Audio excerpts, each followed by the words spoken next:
You're listening to the Cantina Cast, your home for thought-provoking Star Wars talk. Join Adler and Jonesy in breaking down the latest news, trailers, movies, and of course, your favorite characters from a galaxy far, far away.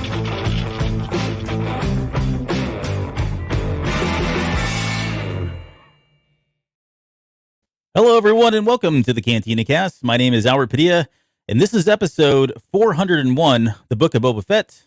From the desert comes a stranger. Boy, I knew I was going to screw that one up. Wow, I don't know how long the show's going to be. You know, I've got about at least 6-7 pages of notes. It was, for me, probably some of the best Star Wars we've seen in a long time, and I was really trying to limit myself in what I was going to decide to talk about, because we could literally go through every single one of the lines in this episode and extrapolate something for it, or speculate on it, or theorize about it, and that's what we're going to do. So, without further ado, no, it won't be that extreme. But speaking of extreme, I'd like to welcome Bono back to the show. This is now his second time on the. It's just Jonesy. I forgot to take him off. Sorry. Yeah, you threw me off there for a second. So how you doing? You didn't say 6 or 7. You said 67, I believe. 67 pages. Yes. Yes. Okay. Just want to make sure it wasn't 627. It was 67. Yeah. Man, doing great. It is cold in Texas. We're doing this beginning of February here in 2022, and we actually had little snow flurries out here in Houston. Oddly enough. Yeah, we did too. It's a big deal all over the place. So, oh man, we actually have news. So sorry to extend the show even further, but let's get into this because we got way too much stuff to talk about. Yeah, we'll run through this really, really fast. So if you watch Star Wars, for this week in Star Wars, there were a few news items that dropped. One, they're doing an Obi-Wan comic. It's a mini series, so 5 issues. It's going to start in May, and basically it chronicles like Obi-Wan is the last days when he's on Tatooine, and he's chronicling kind of his life. So it's at various stages of his life. So it's kind of an interesting concept. And so we'll see familiar faces and familiar characters is there. Also, they're going to do a Star Wars tale, Chrysanthemum #1, which is basically going to group it's kind of more of a graphic novel type of thing, but they're going to group all the comics that Chrysanthemum's been in, that some of them are pretty expensive to get physical copies of, but they're going to put them all in one book. I think there's probably 5 or 6 issues that are all in that one from both Dr. Aphra, Vader, and the regular Star Wars comic. Oh, wow. So it's just a one-shot thing. Right. And the release date's not super clear. It might be in May too, but we'll have to see on that one. And then there was a new middle grade novel that was announced, and that's a Battle for the Arena by Mark Oshiro. And it's based on the Star Wars Hunters game. So this is the Reeve, who's the force sensitive red lightsaber wielding character in the book. So pre-orders are open now, and I think it releases November 1st. And then literally 2 hours before we went on air, Charles Soule decided to drop his newsletter. And so this is all hot off the press. So of course he confirmed that he's doing a Porter Engle story, and it's actually a comic. I thought it was going to be a book. I was hoping it was going to be a book, but it's actually going to be a comic. And what was interesting though, is that Porter Engle will not be the only Engle that we meet. Oh, like Laura, like the Ingles from, no, I'm sorry. It's a bad joke. And nobody's going to get it. No one's going to get it. Maybe Neil's with us. He probably gets that. But, but interesting we don't know who that then? is. I don't know. Is it a Mrs. Engle? Is it a Engle Jr.? Is it Engle Sr.? Or, that's kind of an interesting one. It's the dog.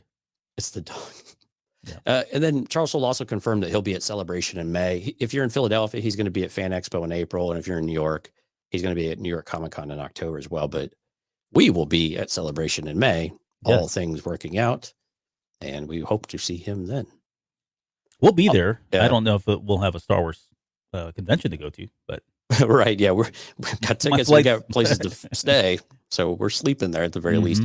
And then one other shout out, Zach on Twitter sent me some messages that I missed about, we had some technical issues with episode 400 going out on time. So give Zach a shout out for bringing that to our attention. And we had some folks in Discord do it as well. So thank y'all for being patient with us and for, holding out for us, letting us know. Yeah, that was a misstep. I'm not sure what happened. We had a problem with Libsyn, who produces or releases the show or hosts them or whatever hosts the Hosts, MP3 yeah. files. Hosts and distributes. Right. Yeah. So we had a small issue there. So I don't know. We went like 4 days. So shame on us. We'll check it next time. But hey, ping us if you guys are like, what's going on? There's no show here on Wednesday morning. What was weird, the whatever. website posted it, but it just didn't post it with audio. So that was fun. Yeah. I'm sorry, but we are getting more and more requests for you to put the glasses on. So I probably are going to need to comply here very I get soon. glare. So We're going to have a uprising. I tell you what, everyone go double your Patreon and we'll see what happens. Okay, look at you. She'll go do it. I won't I shouldn't say that. She'll go do it. Let's not do that. All right, let's get into this. Yeah, let's do it. 401. Wow. And episode or chapter 6. So we knew Dave Filoni was going to be directing this. We knew Dave Filoni was going to be writing this. And anytime that's happened, at least the trend has been, there's something very big in terms of the Force, right? It's Force-centric in some way. And that streak has continued. We're seeing it again here in spades. But before we get into all of that, we'd like to kick the shows off with the good, the bad, and the ugly. So things we thought were great, things that we thought could have been improved upon, and things that were just ugly for, I don't know, funny sake or physical sake or whatever you want to call it. It's just kind of a catch-all. So I'll let you start. Because if you start, then you at least take most of mine, and we won't be here for the next 20 minutes. But what did you have for the good in this episode? Oh, man, there were so many good things. Because like you said earlier, this is some of, if not some of, or the best Star Wars that we've had either in a long time or possibly ever. And I don't think we're the only ones saying that. So I'll start with a couple of more broader things. The music in this episode was fantastic. I mean, we got a lot of the Force themes. We got Yoda's theme. I mean, we just had all sorts of themes running around. It felt more symphonic, orchestrated. So it just kind of had that Star Wars-y kind of feel to the music, which again, I'm totally cool with the music they've been doing for the most part. I think it's been different and fun. But for the characters that we had show up this episode, it was just absolutely perfect what we had, and everything just was really spot on. Yeah. I do have to give credit. The CGI this time around, like pretty much for the entire episode, was phenomenal. It was really good. They had hired the deep fake dude to help with Luke, and Luke Shamook is his name. If you guys, no, I just want to go out. He's got a YouTube channel, SHAMOOK. Go check out some of the other videos. They're pretty frightening and hilarious. But sorry, no, but I mean, Luke looked great. I mean, I don't think you could do a better looking Luke with the technology we have right now. But the environments look good. The ant droids were fun, so it was just really, really cool. All right. So I'll only do one more. I've got a whole list of other ones, but I just want to call out Rosario Dawson. And she does Ahsoka's mannerisms. Like every once in a while you catch one and you just have to know some of the material. So she had her arms crossed when she's talking to Din, about, whose reason is it for him to see Grogu and stuff. And she has her arms crossed. And then when she says Padawan, she like kind of holds her hand out, but with like two fingers. And that's totally Ahsoka from Rebels. I mean, just spot on the money. And so it's just little details like that Rosario Dawson really nailed Ahsoka this time around, I think. I mean, she did well before, but I think this one was just really, really spot on. So I'll pause there. There's a whole lot left over, but those are some of the top ones that I think we really had to call out the top of the show. All right. Take a deep breath. Take a deep breath. Here I go. All right. So first and foremost, I would say welcome Dave Filoni. I was, we've been kind of, I wouldn't say critical, but we've certainly been, we've provided feedback that I know he's not listened to, and that's fine. But this was the first time I felt like, okay, he's got it. And I've been saying it's been a little off. The first episode of Mandalorian, a little bit off. A couple of the other episodes he directed, just a little bit off. However, I felt like he was getting better and better. And I think in this episode, we finally saw him, get to the point where he has done something now that stands on its own and from a live action perspective. I thought the writing was really great. I thought the direction was really great. The only criticism I would have is kind of the way it was jumping around different things. I mentioned to Neil and some other folks here, I just had this like emotional whiplash of going from like excited and happy and sad and excited and happy and sad and scared. I mean, it was just like all over the place, and I couldn't. It didn't. I think it was fine. I enjoyed the show and I loved the episode. It was just kind of a weird the way it was all kind of laid out. I think you could have probably laid it out differently and it still would have had the same impact, or maybe it would have flowed better. It wasn't necessarily a negative, but it was just too much. Maybe it was just too much for me to take on total. Okay, so I agree with you. The music throughout was amazing, phenomenal. Loved every single bit of that. Luke's deepfake stuff, I think good kudos to them. They went out and hired the guy. They sucked up their pride and acknowledged that, hey, we still can't do what they're doing now with this stuff. So let's just go buy the guy and bring him in. So phenomenal stuff again. And for me, it was like I was constantly focused on it.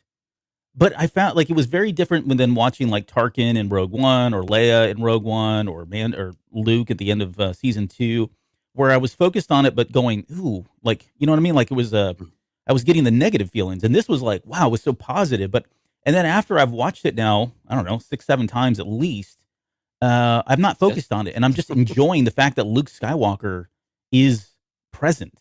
And I start thinking about what does that bode for the other series and his inclusion in some of the stories that have yet to be told, and that's just extremely exciting for me personally. But I think it really does do a lot to kind of fill in that gap of time that we know that's going to happen and transpire between now and the sequel trilogy. And then one of the things they really got down for Luke that I think really sold it was he had the very subtle movements in his face and the expressions. They came out and you could see them, and things like that are so critical for making it seem lifelike. Right. And some of the movements were just a little bit more natural as well. But just those little expressions can go a really long way. Yeah. We'll get into this a little bit more. Yeah, no, exactly right. It goes from being a still looking thing to a lifelike looking thing, even though I say thing, it's a person, but we know there's, magic going on there. Right. But we'll come back to that because there are a couple other things I want to dig into when we get to Luke's presence and we start going to like the images here a little bit later. So the next one I have is just everybody was in this thing. I mean, you had R2, you had Luke, you had Mando, Ahsoka, Cad Bane, Cobb Vanth. There was Boba Fett in there, even though he was in there a short period of time. Didn't speak, yeah. So it's just like the original trilogy. And it was. And we keep joking that this is two guys playing with their action figures, and they just threw them all out there and said, everybody's in this playtime because we're putting them all in there, and it was just great to see everybody on there. Now on kind of one of my bads, which I'll get to in a second, there's something on the other end of this, though, that I felt was maybe a bad, and I'll kind of tease that out here a little bit more in just a second.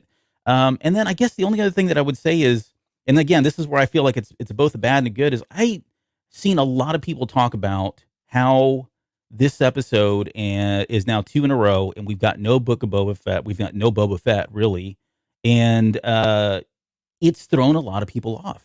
And I get it. It's thrown me off, too. However, I'm not screaming, crying, bloody murder. I actually really like this. And if it's different, then so be it. I'm fine with it. I don't understand, especially like the critics, right?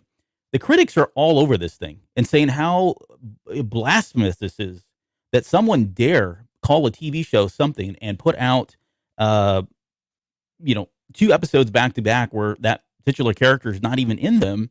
And they're like, this isn't the playbook, right? This isn't what we're supposed to do. This isn't television as we've always known it, as we talked about it. And to them, I would say, so what? Are you enjoying the episode? Are you enjoying this, right? Is it because they couldn't call it something else? I don't know. Now that we see this, they definitely had a vision. They mapped all this out. It's not like they're winging this week to week and decide, let's stick Luke in this episode. They have a plan, and there is a rhyme and reason to everything. And we've constantly said this over and over again. Dave Filoni does not do anything. He does everything with a purpose.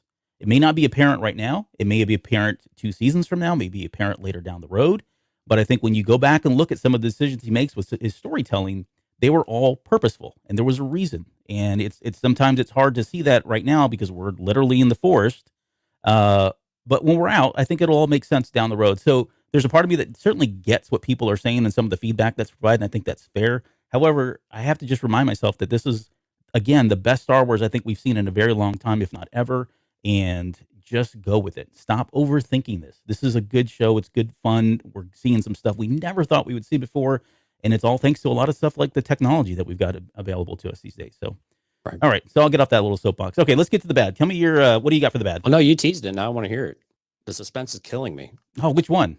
I don't know. So we don't share this stuff in advance. So yes, no. And you're going to find out in a little bit why it's something that you're maybe a little shocking to people, but oh boy. So here's my first bad. I left this episode going like, well, let me ask you. You left this episode What's the one thing you want to see in the next episode? Oh my God. I don't want to put you on the difficult. spot. Yeah, But no, I think it's I think a lot of people. Yeah, When no, you it's a tough question. But I think a resolve lot of Cobb Vanth. people. Yeah. Yeah, what happened to Cobb Vanth? That's fair. Okay. What about what Grogu decides? Yeah. Right. Yeah. That's It was kind a of good cliffhanger in that regard. really good cliffhanger in that. Yeah. I think the problem that I felt like with all these characters and the way they set it up, I've kind of lost my eye on Boba Fett. Like, cool, I want to see what happens, but he's not really, for me personally, he's not like what I'm looking forward to the most now. Like, I'm so all in on this Jedi stuff and the choice and where that's going to go, and it feels like that kind of tabled Boba Fett even more than he was. Yeah. Now, again, I know I sound like I'm just contradicting myself to some extent, but I think they're not mutually exclusive. I can like both of them, right? I can feel happy about what we're seeing and at the same time go, wait a minute, I don't know if this is sitting well with me. Like, I don't know where Boba Fett is in this. It feels like he is lost. And is that really a bad thing? I don't know. I'm still kind of conflicted there. Yeah. And that's a tough one, I think, because you do want it to feel like a cohesive piece. And I think where we ended the chapter 5 was a place that we like, okay, we can come back to this and have some things happen off screen that then we can go explore in its own time. Right. Mm-hmm. And so while we're thrilled we got this is what we wanted, right? This is absolutely what we wanted. Maybe not in these shows, but we wanted nonetheless. Right. Yeah. But here we are. And these are the cards that we're dealt with now. And there's still a lot of story to get through for the season finale. Yeah. There's a lot to get through. This thing is just getting amped up, and it makes you wonder, how they're going to get far enough to resolve enough things through the last episode that, so it actually feels like maybe a group of chapters, maybe like Act 1, right? Or the first half of the story. But I'm thinking this might be more of an Act 1. Yeah. Okay. So I'll tell you, I'm going to say my bad. You're going to hate me, Jonesy, and I'm sorry. I still love you, dude. Oh, you're going to steal my thunder? I don't know. I don't think so. So Okay. One of the bads. So this episode, they went to great lengths to get Luke to look like Luke and to sound like Luke. They went to great lengths to get Cad Bane to look like Cad Bane and sound like Cad Bane, Boba Fett, etc. Right? Right. And I just have a hard time now with Ahsoka. Like, to me, she feels the mannerisms I get. I'm 100% with you on that, on the mannerisms, but I can't get like this one. To me, it feels like it was more exposed. The look and her voice, and I at one point I just closed my eyes and I just listened to it, and I can't get Ashley Eckstein's voice and the way she does Ahsoka, the way she portrays Ahsoka, right, in this for me are just completely different. And I don't know. It's not a negative, right? I get it. I'm fine with it. I enjoyed it. I had to come up with something other than the fact that I was feeling kind of this weird feeling between, all this stuff going on and Boba Fett getting buried. But I don't know. It's just something I can't, I've been trying to be very positive about it, and I know you love it, and I'm not, and I'm trying to get there with you, but it's not working for me. I don't know. And we've got some things going on in the chat here. Neil was saying, is her voice sounding too tired,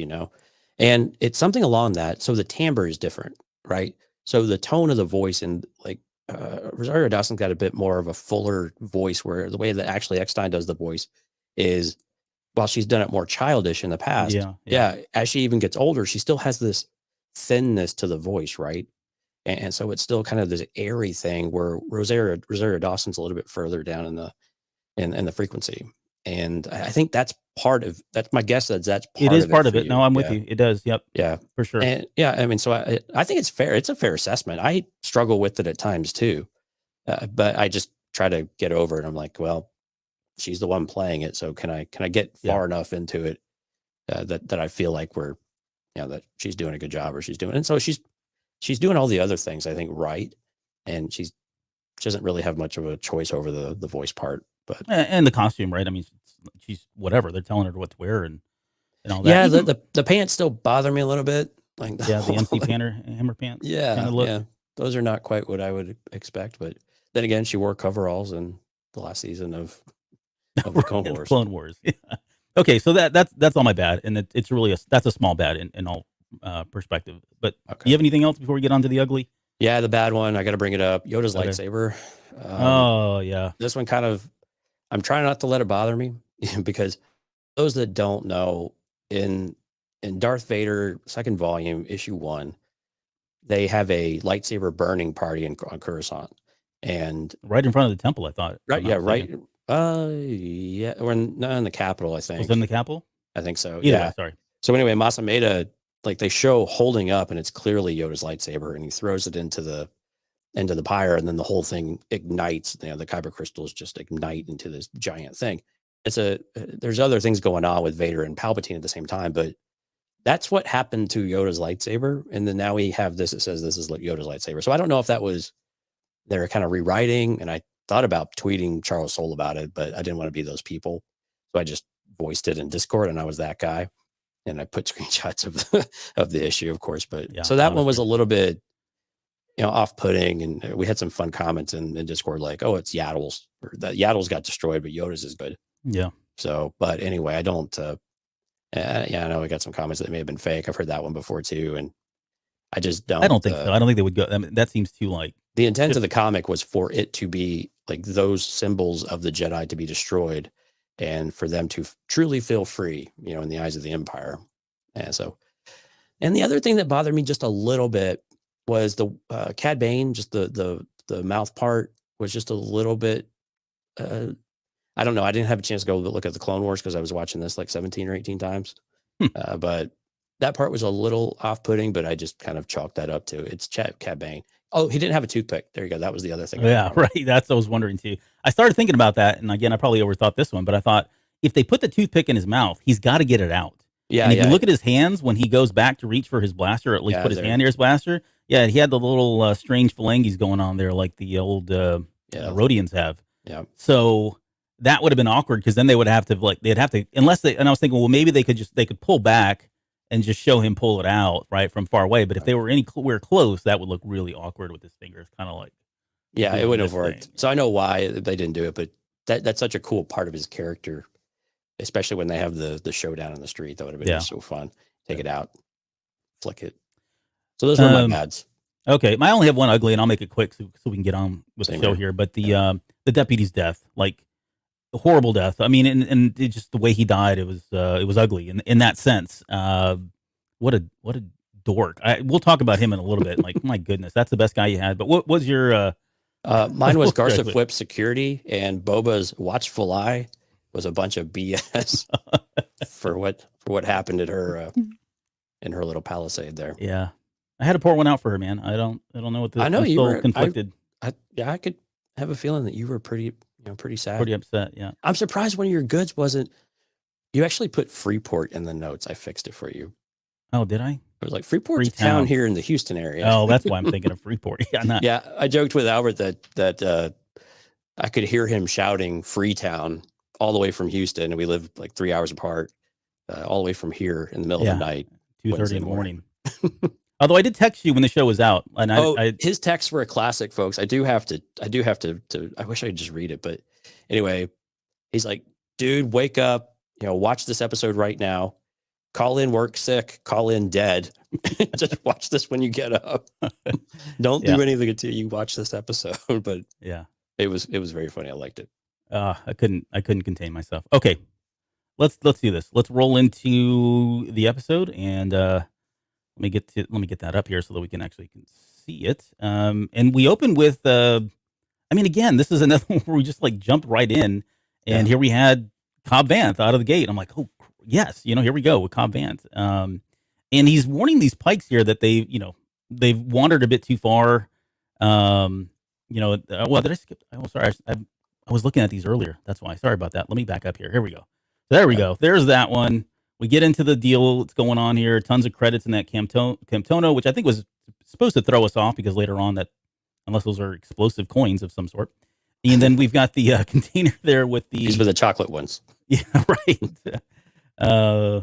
Gold blooms is what they are. So here we go. When Cobb Vanth comes in, I love these angles. Right, that lower angle is just so Sergio Leone and like. By the way, sorry, 1 second. This was like the whole episode was like Sergio Leone spaghetti western Star Wars style, and I loved every aspect. I think the only thing that was missing is we didn't get any like spaghetti western music or even the stuff that was done in What was it? We got flavors of it though. We Like did, but I'm saying that battle between Cad Bane and Cobb Vanth, yeah, it was just there was missing none. that. Now that said, I really enjoyed it. I love the fact that it was silent because it just added to the suspense for me in a lot of ways. But I think that was and by the way, there have been people already now that have threw on some of that spaghetti western music and have put them out there, and it's really cool. I mean, it's a different take. It's a different. It hits you a little differently. But sorry. Nice. So okay, so we get this guy. Look at again, the best hair product in the galaxy, bar none. If he can get his hair to stand up like this on Tatooine, Pretty nice kerchief too. Yeah. yeah, I like the shirt. It's got a texture to it, kind Yeah. of cool. He's got stripes now. Yeah, that was Yeah. right. It was good stuff. I'm telling you, everything that Timothy Oliphant is doing with this character is It's just pretty awesome. awesome. My goodness. Like even those little hand gestures, I needed to capture that. You know, he's like this, everything over to there, there. The way he's delivering his lines, the way he carries himself, the way he walks. I mean, it's just like, and I get it. He was doing, what was the Western show that he was doing there for a while?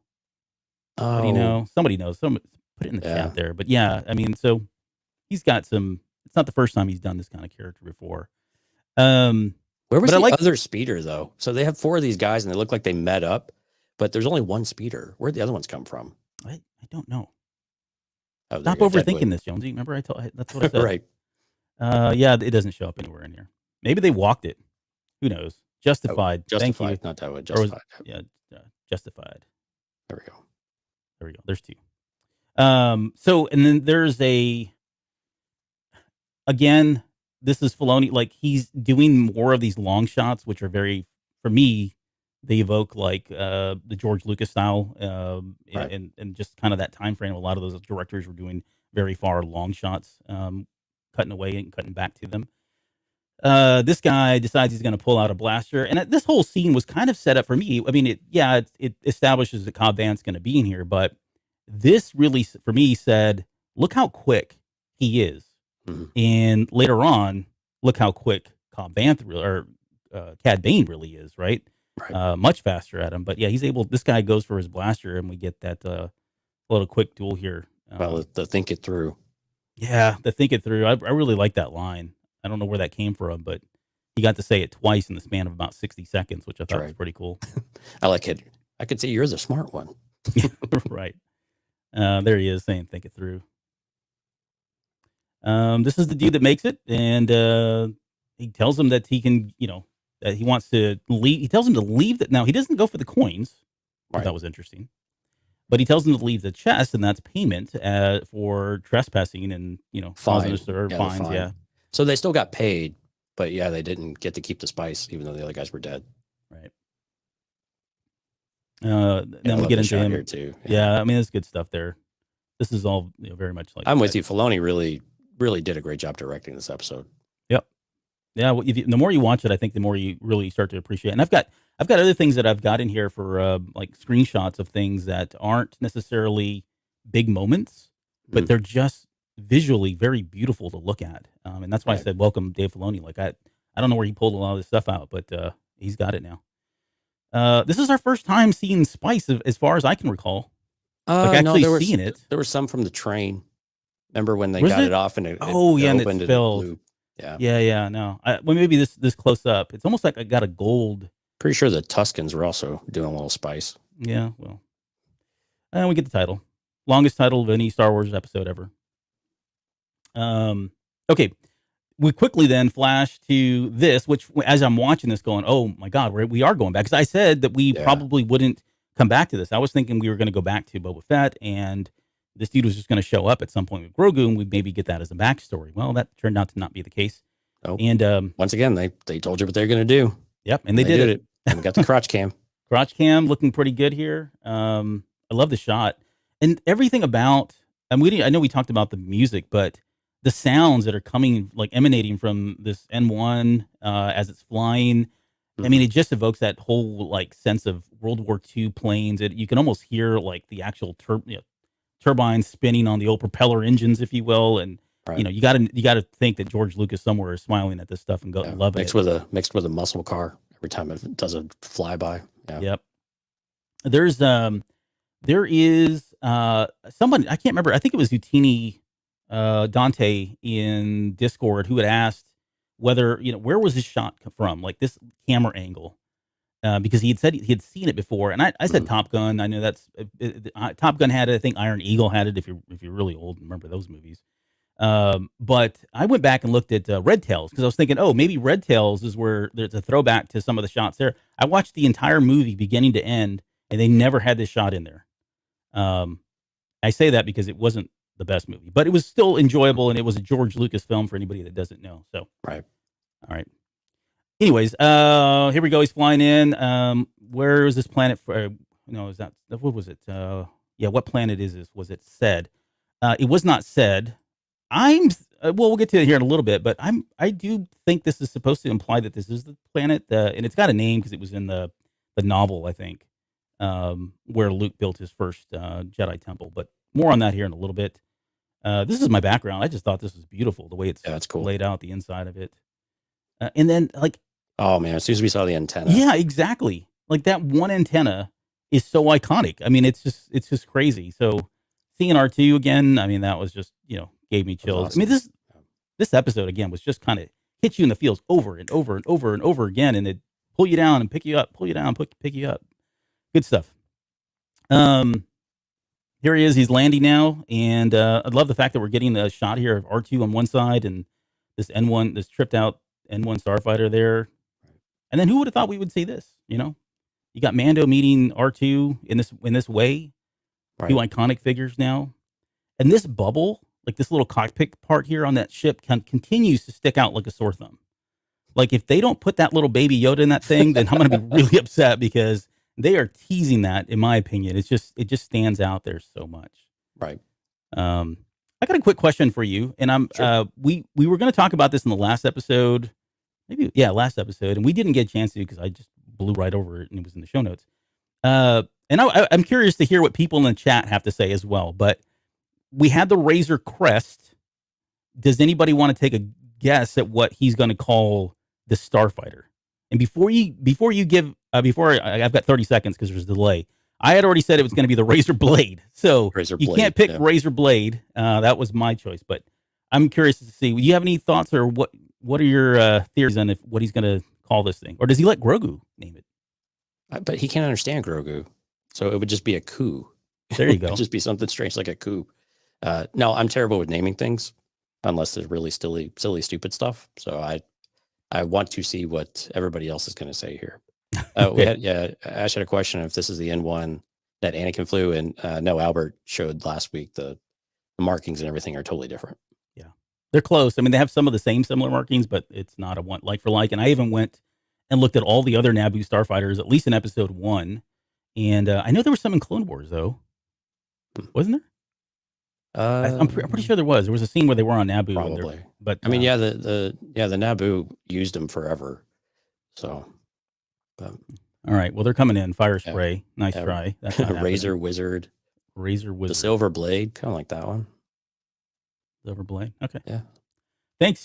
Those of you who are brave enough to share your names in there. Okay. So anyway, let's get back to this episode here. These guys walking, the fact that there was bamboo as well. I mean, we've been talking about that whole Japanese motif and the samurais, and it's just appropriate. It feels fitting that he would decide to build this temple here on this planet, given it's got some of those same similarities. I like this part here where R2 turned around. He stopped because he was watching that ant droid kind of come over the hill. And if you watch closely, R2 spins around. He beeps at him like, "Hey, bud, come on, let's go. We're moving still." Right? Well, I still like it that R2 basically talks. Anytime that he, when Din lands and said he's here to see the kid, he's like, "Oh," and then starts leading him off. And yeah, right. Even when he's waiting for Ahsoka, he's saying, "I want to see the kid." He's like, "Oh." Sorry, more names are coming in. Nabooty Hunter. I don't know what that means. The Wizard. Oh, then Risk is just going crazy here. Right? We got Razor Stubble, the Corkscrew, Italian Stallion, the USS Enterprise. Okay, now you guys are just getting silly. Razor Runner. All right, we'll take it. Alex, Android. this is a kid show. Yeah, no, I had PG-13. to stop. Some of these are not appropriate. What did you think about this? Like I the thought it fact was that it's pretty being cool, built actually. by droids, too. I thought it was pretty neat, actually. I was like, how would you build this and how would he do it? So it makes sense that they have helper droids that do these things. I thought it was super cute that it was ants, though, because, yeah, I mean, what would it be? I like that they built the bench too. I was like, as soon as they started laying the rocks, I'm like, oh, they're going to make a bench. This is great. He had some pretty good one-liner comedic moments in here too. I thought were pretty good. Anyone alive? Yeah, right. Is that a bench? So if you look at this, the beginning here of it, and later on we get the full feature of it. You know, once it's complete, and he and Grogu, Luke and Grogu are sitting inside of it. It doesn't look exactly like anything that we saw in The Force Awakens or The Last Jedi and the flashback scenes of the temple. However, it's hard to say because that's all set in very darkness. Of course, there's a lot of trees and everything around here. You would think they would probably deforest this area if they were going to continue to build and expand. So I think one of the maybe key takeaways is I thought it was interesting that when I first saw this, it was like, wow, he's building these things to look just like the ones over on Octo. Right. Which, one of two things have either happened. Either he's already gone to Octo, he's visited, and he's inspired in some way, or in some of those ancient Jedi texts, in somewhere, there was the chapter of how to build your temple, right? And in the floor plans, it said you must build them as domes or something, or he was inspired from some of the books that or whatever that he found there. But be wary they leak. Right? Yeah. They don't. Well, but it makes sense, right? So we know that Luke, after Return of the Jedi, was going on a quest to find artifacts of the Jedi and kind of recover the history of the Jedi. So it makes perfect sense that he would come across something, or even come across Octo and be able to start replicating some of those items. But I didn't see the text anywhere inside the temple, though. No, I didn't either. R2-D2 shutting down when you need him most. A little stinker. But again, I thought this was good stuff from him, waving at him. Hello, are you there? There's the bench that you were talking about getting built. And nice then him bench. Screaming about whether or not anybody was alive. This is all good stuff. I really enjoyed it. And then he being Dave Filoni, he transitions from that to 3 shots back to back that I felt were, again, really good stuff. And it's just kind of like, he's setting the tone here, right? I mean, we get back to nature. We're going into the Force now, and he's showing us the trees and the leaves and the light. I mean, this is all there's a lot of symbolism here that I don't want to start picking at just yet, but yeah, balance basically. Yeah. Again, this is really good stuff. This reminds me of that scene from Raiders in the opening of Raiders when they're running through the trees there. And then this is the 4th shot where we finally get you can see very faintly out there in the distance, Grogu and Luke Skywalker. And this is, so we can talk about the CGI here just a little bit. This is our first reintroduction to Luke Skywalker post season 2, the last episode there of Mandalorian. And I know we've already talked about it enough, but I mean, there was just really great moments here of the way he looked comparatively to obviously Return of the Jedi. Everything from the outfit. I don't know what they did to maybe Hamill slimmed down, but there were, and some of it was there was still a body double. Was there really? Because he was listed. I didn't see him listed in the credits. I only saw Hamill listed in the credits. Yeah, there was another one that was in there. Okay, that makes more sense. I can't remember what it was. Yeah, but they had a body double. So I would imagine though they had to have filmed. I would imagine they filmed Hamill doing the scenes, right, to get the deep fake stuff off of him. That's how I would do it, right? Rather than going to why go pull old footage when you can just reshoot that stuff and clean it up or make it younger or whatever. But the voice was something that was. We didn't really talk about this. I don't know. I wouldn't say it's a negative, but there were times that it did sound a little odd, like he was speaking a little too slowly. And I couldn't tell if that was because they were trying to make him sound more, I don't know, more of a master, right? Or whatever that is. Or that was because they were using some kind of synthetic processing to get his tone to come down. Because Hamill sounds his tone is very much deeper now than what it was back in 1980s. 3. Yeah, as you get older, your voice deepens, of course. Your vocal cords loosen. But yeah, it was a little bit, and I was wondering how they did it, if they modulated it in any kind of way in order to get that less of the gravelly tone that Mark Hamill has these days and more of that, younger, more vibrant, more kind of a narrower field there. Mm-hmm. But overall, it did okay, though. I thought it was fine. It wasn't super distracting once you saw this a couple of times. And, and again, you weren't busy looking at other things, so you notice the voice a little bit more, I think. So it's, again, kind of a testament to how good the CGI was, that you start noticing the voice more than you start noticing any of the features being off. Yeah. And then it's Grogu always thinking with his stomach. Yeah, I was gonna say, like, there's him and Chewbacca are like, spirit Thick as friends in some thieves, way. yeah. Yep, always thinking like that. And it's funny because he tries to go back to his meditation, his studies, and he just can't help himself. And I think it's right here on the next one. He pops his little left eye open to see if that frog is still there. Really great stuff on the puppeteering. Like, there were moments when I was watching this and going, "Oh, that's a puppet. It's a puppet." But again, I didn't care because I kept saying the same thing. When you go back and watch Empire all day, Right. every day, that's a puppet. But it's through the mannerisms and the story, right? It's so compelling that you transcend all that. So this was really good too. Just him, like, the sheer joy on his face as he's about to pop this little frog in his mouth. This whole scene. When he said that, and he's like Grogu. It was very similar to the way he said. It was that whole scene on Empire when he meets Right. Yoda and the way he talks to him. Oh, Yeah. don't do that, right? Nope. We get the little whiny Luke again, but it's more of a kind of like, you're annoying but cute kind of thing. And so I just really loved it. I thought it was really good stuff. But his facial expressions here are really good too. Yeah. So what did you think about Luke raising all of the frogs? Like, what did you take from that of the symbolism? I took two things from that, and I have it here. This is where he does it. You can kind of see it now. He's got him up. For me, there are a lot of parallels between the training montages that are kind of happening here over the next, 20 minutes of the show, this episode, 30 minutes of this episode. Right. There are a lot of parallels to the training that Luke went through on Empire Strikes Back. Some of them are shot for shot. Some of them are just kind of in spirit. This one, for me, I put it in the show notes, and I know you hadn't seen that part of it, but I kind of felt like this was the X-wing, right?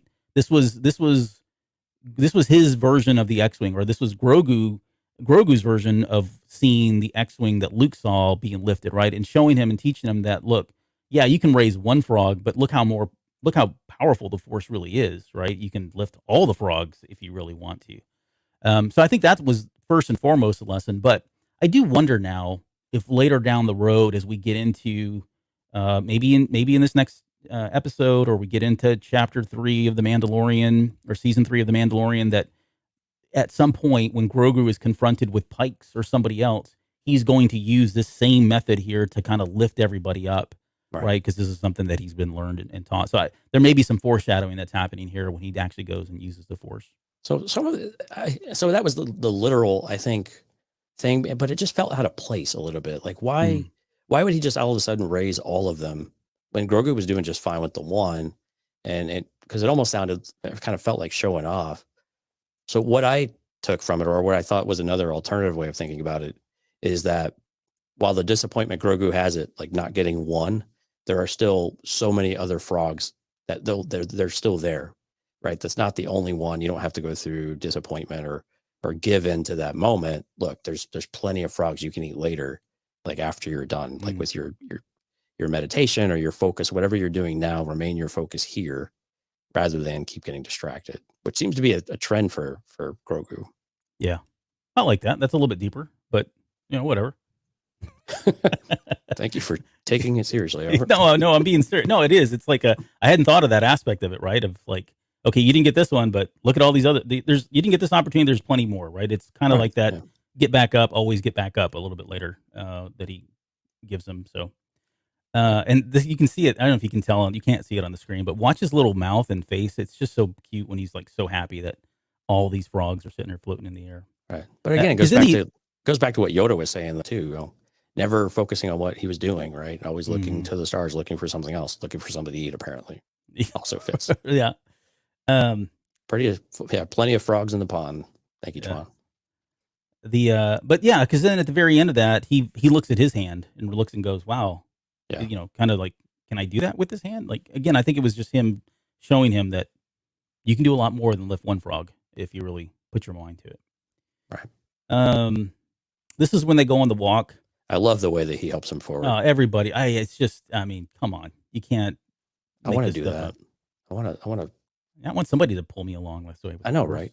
It's like when you have a kid and you're like swinging them, trying not to separate their shoulder, when they're swinging between their parents. Right. We also get Yoda's theme during this moment, Yeah. which I thought was really good because he's talking about Yoda here, and he's talking about Yoda being just like him. He was small but had a huge heart. He talked about the size matters not, and this is all kind of this little lesson that we're getting here, as you can kind of see. And I, as much as I love all this, like I really hope we come back to this, or Yeah. there was so much more that I would love to see of conversations. Not here, not only this one. We'll get to the Ahsoka Luke conversation because I felt that was kind of a bit of a letdown for me. But I'll explain why here in just a second. But this is where he goes into. He says, do you remember home? Right? Would you like to remember home?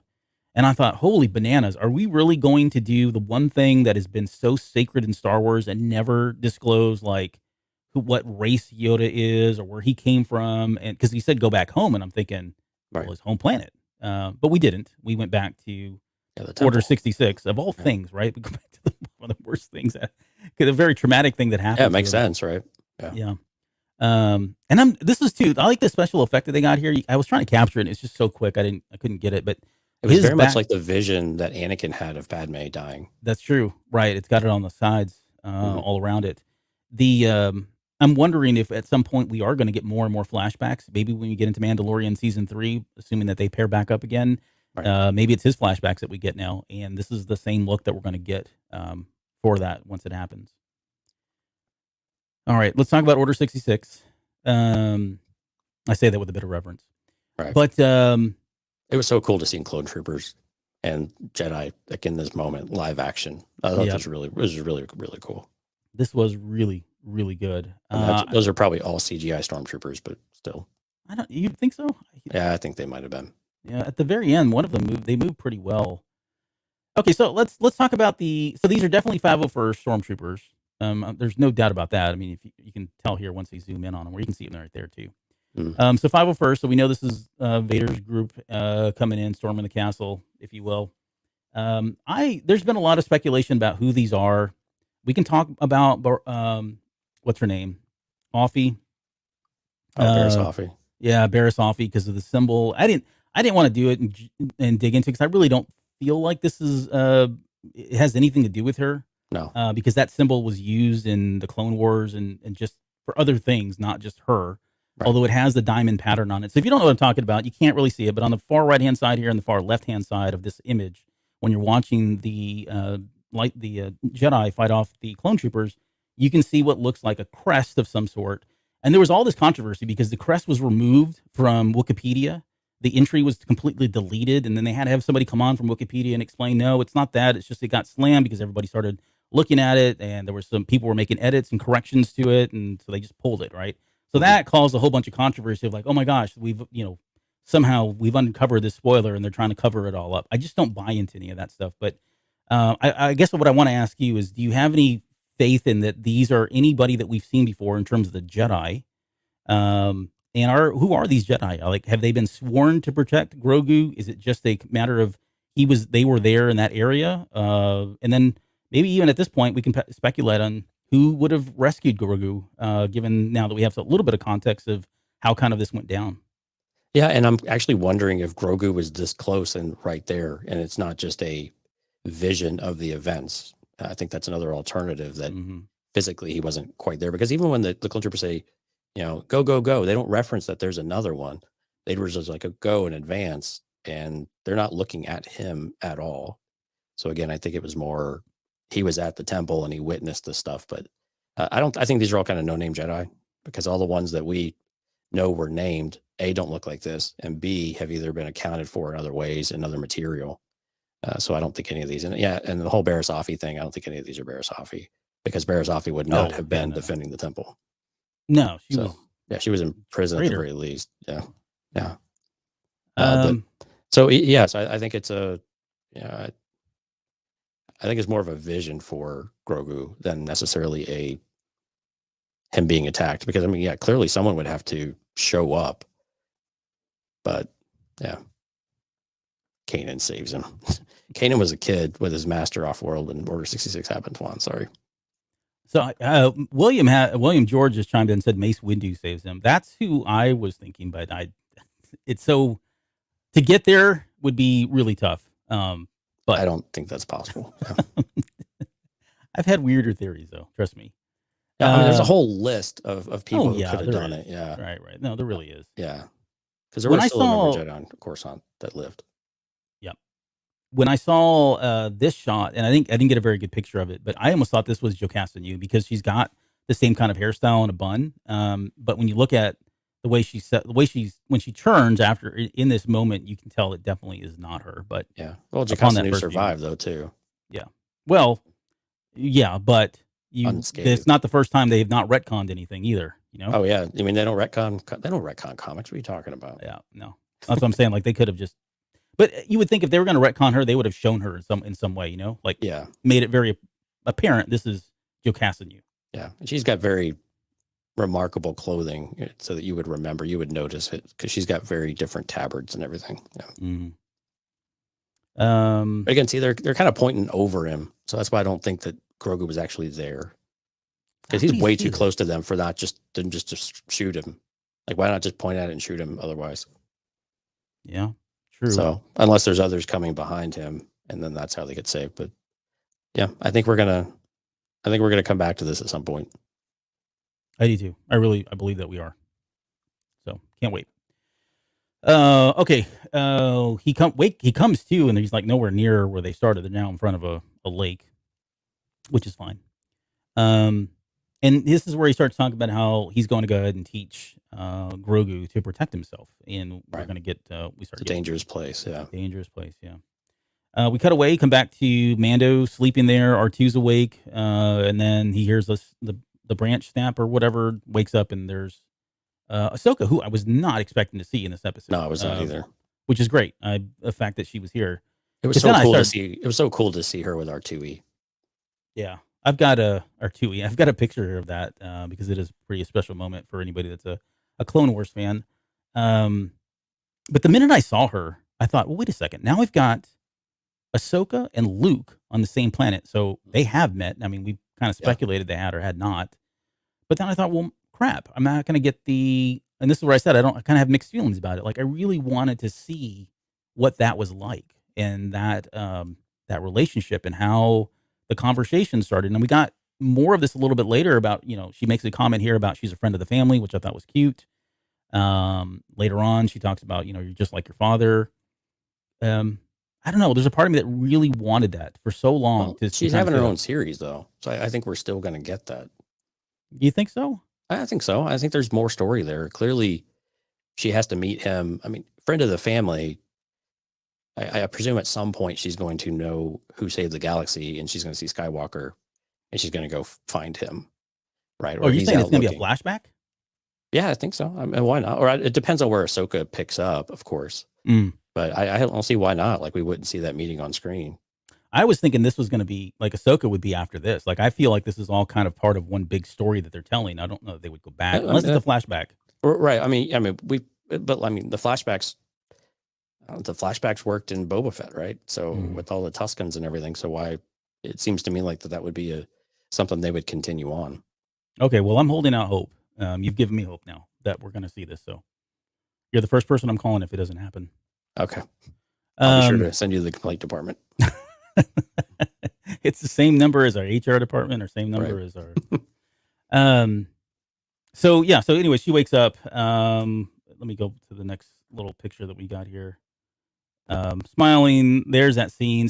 I didn't do this, but someone actually. There's several images of her in the Clone Wars where she's doing the same kind of gesture to R2, and that's where I said, like, she did her homework. She definitely did her homework on this stuff here.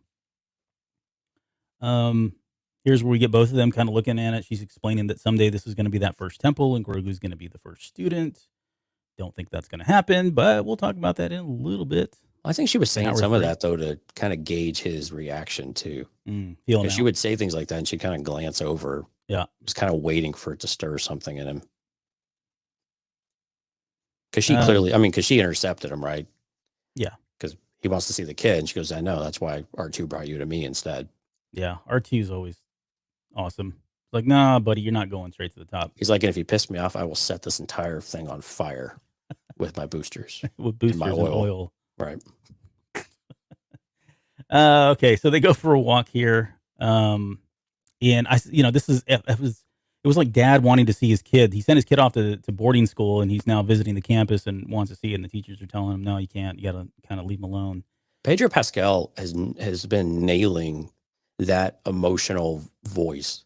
Mm-hmm. But we saw it last episode, and then this one, like just when he talks about Grogu, it's almost like he's getting choked up. Yeah, in a way, and that especially when he's looking up at him on the cliff and talking about him and wanting to see him. I came all this way. I mean, it just breaks your heart because you could feel it. And his performance has been really, really good. Oh yeah, like this is some of the best stuff he's done as Mando. Honestly, I think so. I mean, these 2 episodes probably best 2 that he's done. Period. Yeah. Yeah. She says I warned you when we met. Your attachment to Grogu would be difficult to let go of. Right. And then he kind of goes into this thing where he's like, hey, but he's a foundling and he's a Mandalorian, and I'm just here to check in on him and that sort of thing. And she does feel him out. Like she's kind of like, I don't know. I don't really understand her intent here. There is something that escapes me a little bit, and I've had a chance to watch it several times now, and I guess I can go a couple different ways about what her motive is, because she's like, I don't interfere with anything, but at the same time, she really is making a case for like, you don't need to interfere with him. Like it's really bad if you do. So although she may not be directly making a choice for him about whether or not to see him, it feels like passive aggressive. Like, look how awesome that he is, and he's doing all these things, and I know you're here, but that's really, are you really here for him, kind of thing. And she's like, if you want to see him, so be it. But as he walks away, I didn't. Yeah, exactly. I don't. You tell me. You're better at picking up on this stuff, I think, than I am at times. But so I think she was hoping that I think she wanted to give him the opportunity to say what was on his mind, say the things, but also allow him to make those choices. And she was just presenting the questions because anybody, and you have psychology with work and everything too. You don't ever want to just tell people the answers all the time because they're more likely to resist it, right, and push back. But if you guide them along and they come to the answer themselves, it's a lot more effective. Mm-hmm. And they remember that lesson. And ultimately, I don't think she would have let him go up there. She wouldn't have stopped him. But I think he's unable to see it from Grogu's perspective, or even from Luke's perspective, the Jedi perspective of what this might mean, because I think he also just wants to validate that Grogu misses him and remembers him. And so I think those are a bit more self-centered emotions of what he wants, even though Grogu, clearly, wanted to, probably wanted to see him as well. Mm-hmm. But I think it was more of that. I think just trying to get him to lead him to the right answer, because it would be very, very difficult. And Grogu likely would have regressed significantly, after. We don't know how long they've been apart here, but that regression would be very, very real. Yeah. You can definitely see him struggling. I've not been keeping up because we're going here, but this is where she's kind of talking about some of that we just mentioned. And there's here where he's like, I just need to give this to him, right? He's a foundling. It's his right to have this little gift or whatever. This may have been my favorite exchange of the episode. Yeah, was him saying it was a foundling, and she's like, foundling, and this is where she crosses her arms and does there you go, the Padawan piece. Yeah. Maybe he's a Padawan now, and it was like, oh, okay. I think that's where like Din is like, oh man, this is tough. Yeah. He really struggles here. Like you can visually see him struggling. You could hear it in his voice. Yeah. I put there's a heartbreaking pause that happens here. Then he's like, well, either way, the armor will protect him, so I probably need to get it to him. Right. I love it though. She's like, well, if that's what you wish, he's like, all right. Yeah. And this is I came all this way. This is so heartbreaking. Yeah. But because he knows what the right answer is. Mm-hmm. And he knows it's just doing it for himself. And while he does want Grogu to be safe and protected, he also wants to be the one to do it. And it's also just a lever to pull, or lever, however you want to say it, in order for him to go and actually see him. Yeah. So, I mean, I get the message of, look, it's tough for both of you. There is a deep connection here. And there's a part of me that thinks that, well, maybe she is truly trying to be objective here and saying, look, we need him to kind of decide ultimately what's going to be best for him. He being Grogu, right? And Mhm. so he's seen the Mando way, he's seen that life, and now we're trying to give him the perspective of what this would be like, and then based on that, as long as and you coming in is going to interfere with that, right? You're going to undo some of that stuff or whatever emotionally. So I do kind of see that maybe that's how she was kind of going about this, which I think is cool. Look at, I mean, they're like fist bumping out there. Come on. Why do you have to show that? Mando's sitting there watching his kid fist bumping the second daddy that's stepping in now. That's not cool. Is this where, yeah, so is this where, God, what was the other, there was another part of the conversation, and I'm drawing a blank and I don't see it in the notes. Yeah, the choices, but there was something else about it. I'll think about it here in a minute. Oh yeah. Well, she makes that comment about I don't, that, what was it? Something about this, she doesn't get in the way of choices is what she said. Because you asked the question in there. Right, yeah, because, yeah, so this is with the training. You said you weren't going to train, the kid. Why do you support Luke doing it? Mhm. And she's like, well, that was Luke's choice to do it. And you clearly see she doesn't agree with, with the decision that he's made. And there's likely numerous reasons for that.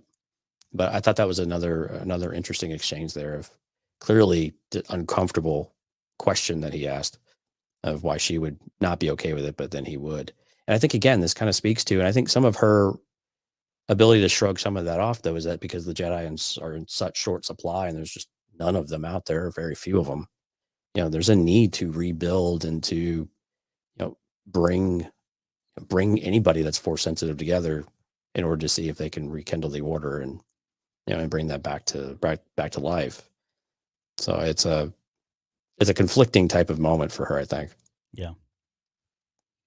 He hands her the little thing there and basically says, make sure that he stays protected. It comes off sincere, but there was a part of me thinking like that. It's almost like a threat. Like, fine, I'm giving you this thing, but that's my kid. And if I hear something going wrong, there's going to be hell to pay. Yeah. It's like he's pointing the finger at her almost. Yeah. Yeah. And I think it was, Michael had said that I think they showed Grogu felt his presence. And yeah, you definitely see it here in this next shot as the razor blade takes off. You can see he's reaching out for him there. And Luke feels him too, because I think he mentions a little bit later, hey, the Mandalorian was here too. So I would definitely think that they could suddenly feel that presence and that pull at that point. Here we get back to Luke and them, and this is where the music was just beautiful from here on out. This whole sequence, several sequences back to back, the music was really phenomenal. But this is that whole jump thing, right? Jump, and he gives him the 1 inch vertical, and he's like, "Really, that's the best you got?" Really good stuff there. I thought that was really cute stuff. What do you think of Luke's teaching methods here? This has been a point of contention, I think, of kind of, that's an interesting screenshot you got there. That was a little off. Yeah. What do you think of his methods here? In what way? He's pretty rigid, I think. Well, yeah, but I mean, how many times this is?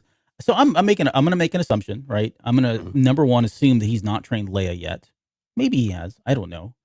That could be factoring into this as well. But sometimes it does take several iterations of training before you get really good at it, right? Right. And not only that, but you've got him trying to train this one force sensitive person that's in existence as far as we know that needs training. And he's got there's no manual to any of this stuff, right? He's probably bestowing the knowledge in the way he was trained by Yoda, which, you think about what Yoda's been through, and his age and stuff. So it's not like a, you know what I'm saying? Like it's not he is going to be rough. Right? He's going to be unpolished. Yeah. I would assume as he continues in the academy, he starts to grow and he starts to learn what's effective and what's not. It probably gets better, but I mean, it's fine. I don't have. I agree with you. There was a lot of disgruntled people online. I know that's not surprising to anybody, but it's just the way that he went about doing things. It was a bit abrupt in some ways. And I'm right with you. I think it was, first or second student, first young student, I think. So even if you're comparing teaching Leia with Grogu, night and day difference, right? And I'm with you. It's a skill you develop. It's not something, some people are naturally good at communicating with others and for teaching, but to do it effectively, especially what they're trying to do here, being able to communicate that to someone. And Grogu has experience too. And we can't take that for granted that Luke might find that a little bit off-putting because he knows, presumably he knows he's had some amount of training at this point. Yeah. And again, he kind of says it later on where he's more like he's unlocking those doors than actually training him anything. He's just helping him remember. Right. Yeah. Ben was born by Ash says Ben was born by now, so he has trained Leia by now. So yeah, good point. I forgot about that. So yeah, we don't know. We know how that ended. Yeah. I have more questions about that now with this episode, but that's a whole nother topic. We will not get into that. I like that Luke doesn't have a robe. For Ahsoka calling him master, which we didn't really touch on, but he doesn't have a Jedi robe, which I thought was kind of good. Yeah. He's not quite that master yet. He hasn't got the ego that goes with it quite yet. Yeah. There's we get he talks about feeling the Force through him, and then he's like, come on, let's I'm going to show you something. He says, don't try, do. That was the whole take on do. There is no try. And then we get the backpack running sequence here, which is, again, when you talk about some of the things that were right out of Empire Strikes Back and the training little montage that we had there, a lot of similarities, especially this jump. Right. Like, this jump is so iconic for me when he does it on Dagobah and he tells Grogu to hold on and gets to do it again here. At some point, I want to put these like over each other and see if they just use that same kind of footage there. And those thighs are not Mark Hamill's thighs. That's true. And actually, you can see the face is the stunt doubles. Yeah, but we'll forgive him for that. Yep. But yeah, we're just kind of cycling through the pictures here because eventually he says, "I want to show you something," and this is where he climbs up onto the trees and gets over to the very top. Yeah, Panda Luke shows up. Right, climbing the bamboo. Climbing the bamboo poles there. Okay, so the lesson here, right? The lesson above the trees, and I have a feeling. Again, I tend to see things that really aren't there, but I have a feeling about why this scene is in here. Okay. He says the wide world exists in balance. Feel the Force all around you. Through the Force, you will find balance as well. And and we're kind of showing them now. He's just kind of, and that's it. I mean, that's the whole lesson. And they immediately jump out of it. And I thought, that's weird. Like, why? I mean, I get it. He's teaching them. This is just one slice of that lesson or all of the lessons, but why they decided to emphasize strictly on that. Now, of course, the balance in the Force is something that's been, we've heard many, many times before from several different masters all across Star Wars. It's just a kind of common theme in a lesson itself. But right.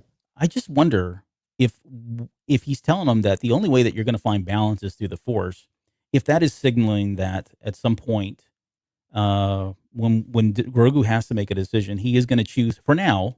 Okay, for now he is going to choose to stay with Luke, because I wonder if he's got to learn more about the Force to find what's going to be balanced for him. Like, so in other words, he continues to stay on and do some training, but at some point he realizes, okay, I've gotten everything that I feel like I need from this, and I'm not truly balanced because I'm conflicted because my pops is over there and my family's over there, and you know what I mean? And now he's going to decide to leave the Order or leave Luke's training at least and go reunite with Mando sometime in season 3. That's how I interpreted this at that lesson of it's only through the Force that you're going to find balance, and I don't think he's going to be balanced staying with Luke, right? Well, and I think if he felt the Mandalorian, if he felt Din, then I think this is an important lesson right now because Grogu's likely feeling very conflicted in this very moment, and I think that's all the more time to express that. When you're out of balance, you can't think clearly. You just can't. And again, he's just got to find that in order to be able to handle all of the emotions too. And Grogu's fairly young for his age, and so I think it's just one of those moments that's more timely than anything else of what he needed to show him. Mm-hmm. Okay.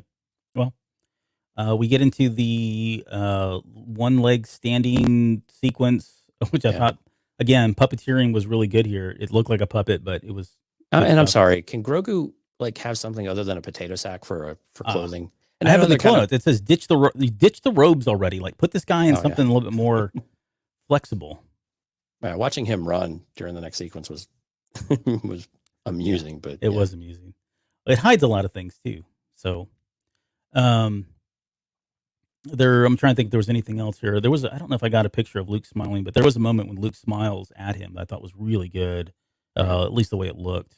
And then he's very encouraging. He's like, better, good, better, So we're starting to see progress, I guess, is kind of what they were trying to show there. This may have been one of my favorite moments, honestly. Right. We've never really seen Luke practice, not on screen. We've never really seen him practice. We've seen him wield a lightsaber for sure. And some of the movements that he was making were like straight out of Return of the Jedi. Like as he's fighting Vader, like they took them and just said, okay, now do this one because we showed that one in that movie. So it was like a callback to some of that stuff. But that one in particular, that's kind of an iconic one that he has. I couldn't get them all. There was just too many of them. But just seeing Luke going through this kata or whatever it is of practicing with the lightsaber was awesome. And I love the fact that as he's going through all of this, you get to this moment here, and I'm showing Grogu now with his eyes are like wide open, his mouth is wide open, he's just gasping at what he's seeing, and you can see the lightsaber reflections in his eyes as well. But he's just mystified about this weapon, as all young boys are. Give me something that I can hurt somebody with, and That's the first one he's seen in 25 years too. Yeah, so, true. It's been a while. Yeah, maybe longer than that. Yeah. So, what did you think about the sequence, though? I really liked it. I mean, and again, the only thing I was a little disappointed with, they just used the same. He just did it one time, and they just did it from different angles, which I thought was a bit lazy. But because if you look at all the angles, it's the exact same motions he's doing. So that was disappointing. But I did like seeing Luke just practicing, and I like when the student is doing their thing, and you're like, okay, they got this, and then and then the teacher starts doing their thing as well. I think that's just another level of trust that's being built as well. And again, that astonishment and that amazement in the eyes of the youth about this is what's possible, I think it's always interesting to see. And the teachers and the masters don't always, show off or show what they're really capable of doing. So I think some of this is also, demonstrative where he can actually show him, these are the things that we're going to get to. Yeah, no, it's a glimpse of the future kind of thing. Yeah. We get into the training droids or training remote sequence now. Yeah, and the jerk didn't even tell him what was really going to happen. I know there've been a lot of people that were really upset that he just kind of sprung it on him. But hey, you know what? It's tough love. Sometimes training sucks, and you got to run a few miles. But there's I thought it was really cute that he rolled it at him, almost like he wanted to play soccer. So it still shows that he's very young still, like as a kid, right? Right. The timing on this is just kind of weird, but nonetheless, I like that he turned on the remote with his finger and pointing, using the Force again, kind of showboating here. But yeah, I mean, this poor little dude had no idea what was coming, and you can see it now. There's a laser bolt that's coming out of there. That's when it hits. I mean, it's comical in a lot of regards, and then he falls back, but he didn't aim at it. Like I actually went through and watched it. It just shot down near his feet. Yeah. Yes, it wasn't like shooting at him. So good for him on that, I guess. Yeah, the concept art actually had it hitting him. Oh, did it? I didn't catch that. Yeah. Of it. How come we didn't use that for the title card? That's a whole nother story. Yeah, so he falls down, and we had a really great moment here where Luke says, "Get back up, always get back up." Right. It was like a Captain America moment. Yeah, I was gonna say I could do this all day. Exactly, or yeah, Captain Marvel as well, right? In that whole sequence at the very end where she keeps getting back up after getting knocked down, or Rocky getting knocked down and getting back up. I mean, it's thematically it's been used many, many times, and it was just really cool to see that we got a Star Wars version over here with Luke. And this is where Ahsoka shows up eventually. I'm sorry, I forgot the whole sequence here. He's starting to do flips. Like he's moving, his mannerisms and the way he's moving about is very similar to Yoda, which I don't know, maybe it's just in their DNA that's how they jump. They just flip everywhere constantly. But I thought it was cute, and you can kind of see Luke's face here. He's almost kind of bewildered, like, whoa, he does have it in him. But the point of this was really to show progression, right? That Luke is not necessarily training him, like as he says a little bit later, he's just helping him remember because he has been through some level of training as part of the temple there back in Coruscant. But yeah, we get to see this progression here. This guy moves so fast. I couldn't get really good shots of him. Everything's like super blurry. And then he finally has enough. And look at his face. He's got like a stern look, like I've had enough of this dang remote. I love it though. After he destroys it, he's like, yippee. Yeah, and then he Gives points his at it, he's like, nickname. man, like I broke it. I didn't mean to break it, but I did. All right, here's where Ahsoka comes in. Yeah. She kind of very casually walks in, almost like observing Luke, if you It was will. very much like when Leia comes behind him at the very end of Jedi, and he kind of looks Oh behind yeah, him. yeah, Remember that scene? Yeah. mm-hmm. Yeah. He just kind of slowly turns, looks at her, and continues on. Or Grogu continues on. He's watching him. There's she says sometimes they get there's a line here about where she says sometimes the student teaches the master. Right. And I think, my God, how many times did that happen in the Clone Wars where she was managing up, if you will, with Right. Anakin Skywalker there? So definitely call back to that.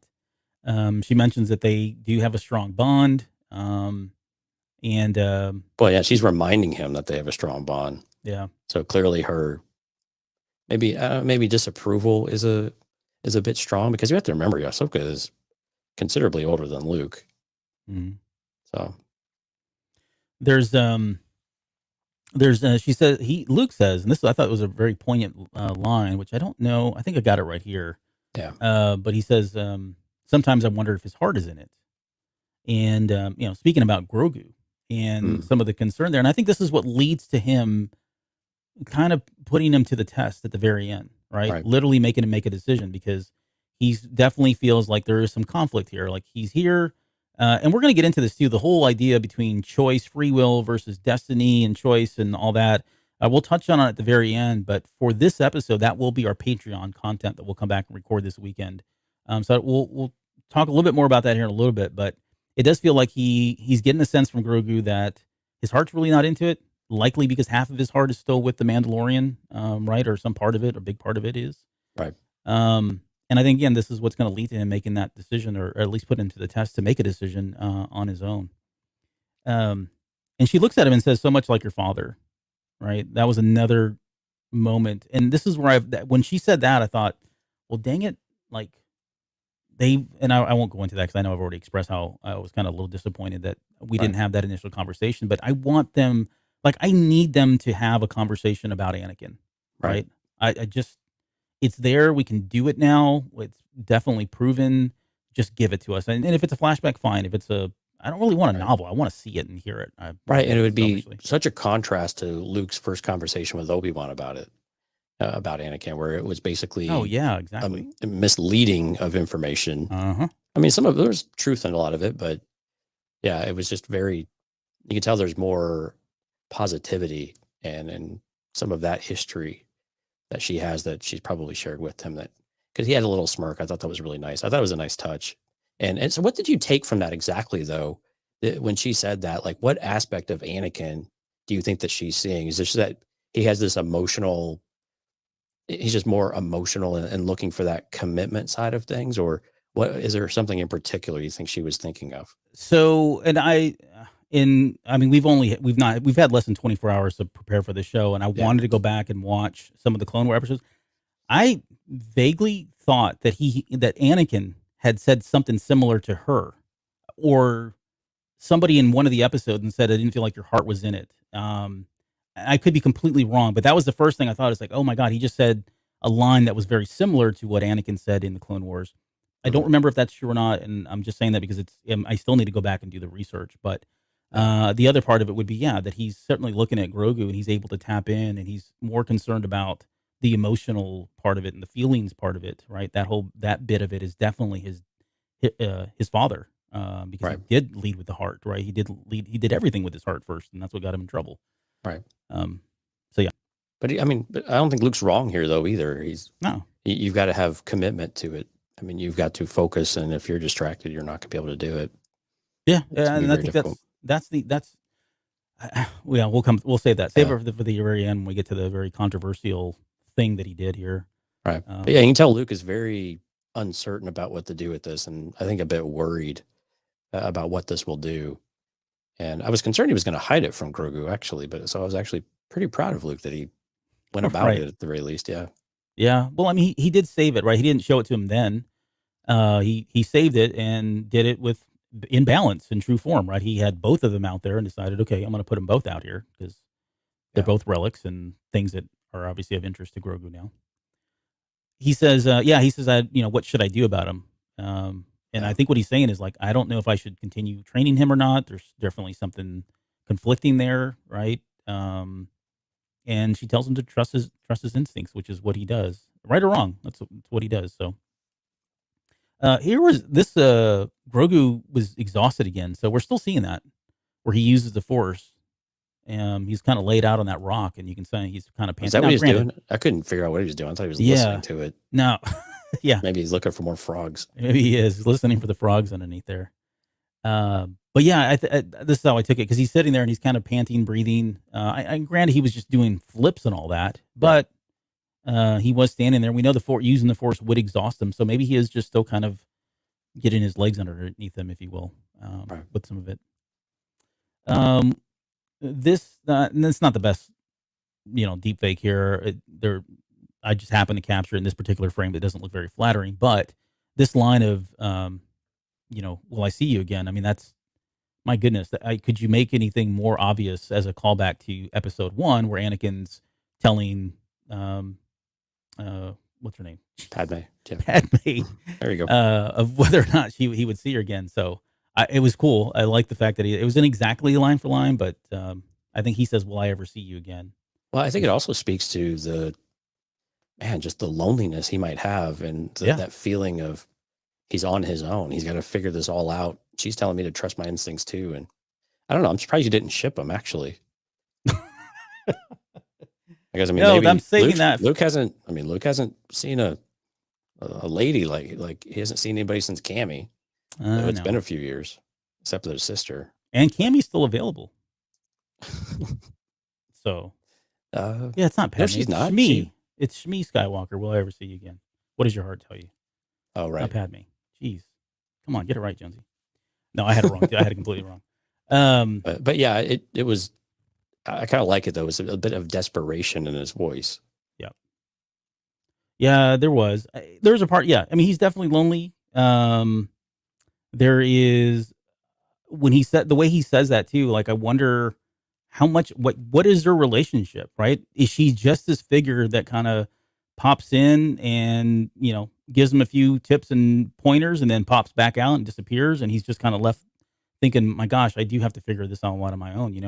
We don't know where Ahsoka's head is at. We don't know what her approach is to having Anakin.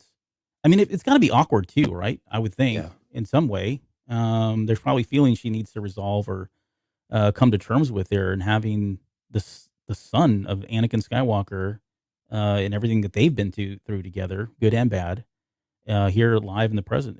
It's just, I don't know. It's definitely a different relationship. It's not the, hey, Ahsoka meets Luke and they're off running around doing stuff together and they're the best of buds and getting caught up. It doesn't feel like that at all. It does feel like it's more a professional business relationship, if you will. I don't know. Am I reading that wrong? I don't know. Well, I think that's what makes it more interesting that she called him Master Luke. And I don't know if that was for Din's benefit of the respect and making sure that it was clear that Grogu has a teacher, or if it was something that she would actually refer to him as, because she's got so much more experience than him. And I know she doesn't necessarily associate with being a Jedi anymore, potentially.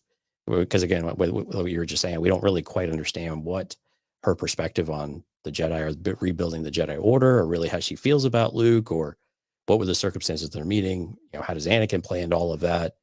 I mean, even Padme, because her and Padme became good friends too, right? So it's Padme's son. So I think a lot of those things, a lot of emotion within all of that. And it's probably a bit difficult to be around. But she's also got very different objectives, and they don't align with the Order. But I think Luke is just looking for that guidance that he doesn't have Obi-Wan or Yoda to give him anymore. And Ahsoka's got a very different perspective too. And I think her perspective would actually probably be more beneficial in a lot of ways than either Obi-Wan or even Qui-Gon at this point, or Yoda. Yeah, and we've speculated that Luke is, in the sequel trilogy or post Return of the Jedi, that Luke would be cut from the same cloth as an Ahsoka. More in tune with like attachments and better understanding of, okay, it's you can't be dogmatic one way or the other.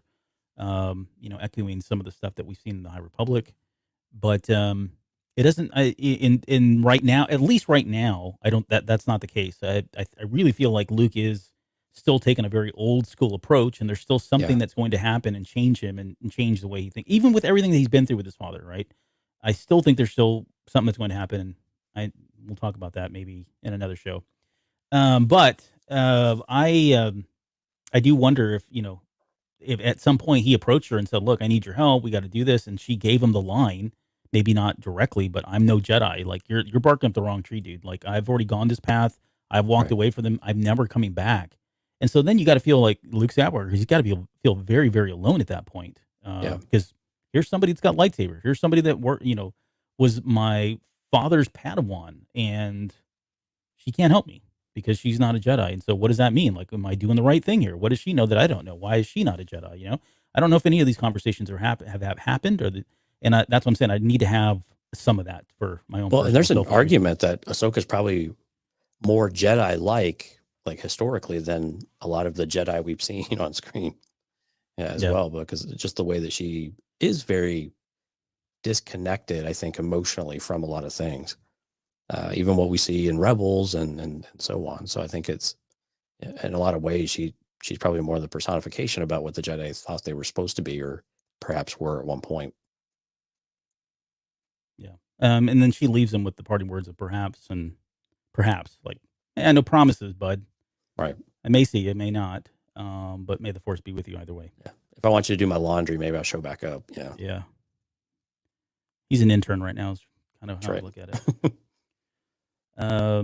Yeah. And then we get him kind of staring down here at the gift, and we break away. And to be honest, I didn't think we would come back. I thought, I was like, cool. I thought that was it too. I was happy. We're done. We're not coming back there. I felt very satisfied seeing all that.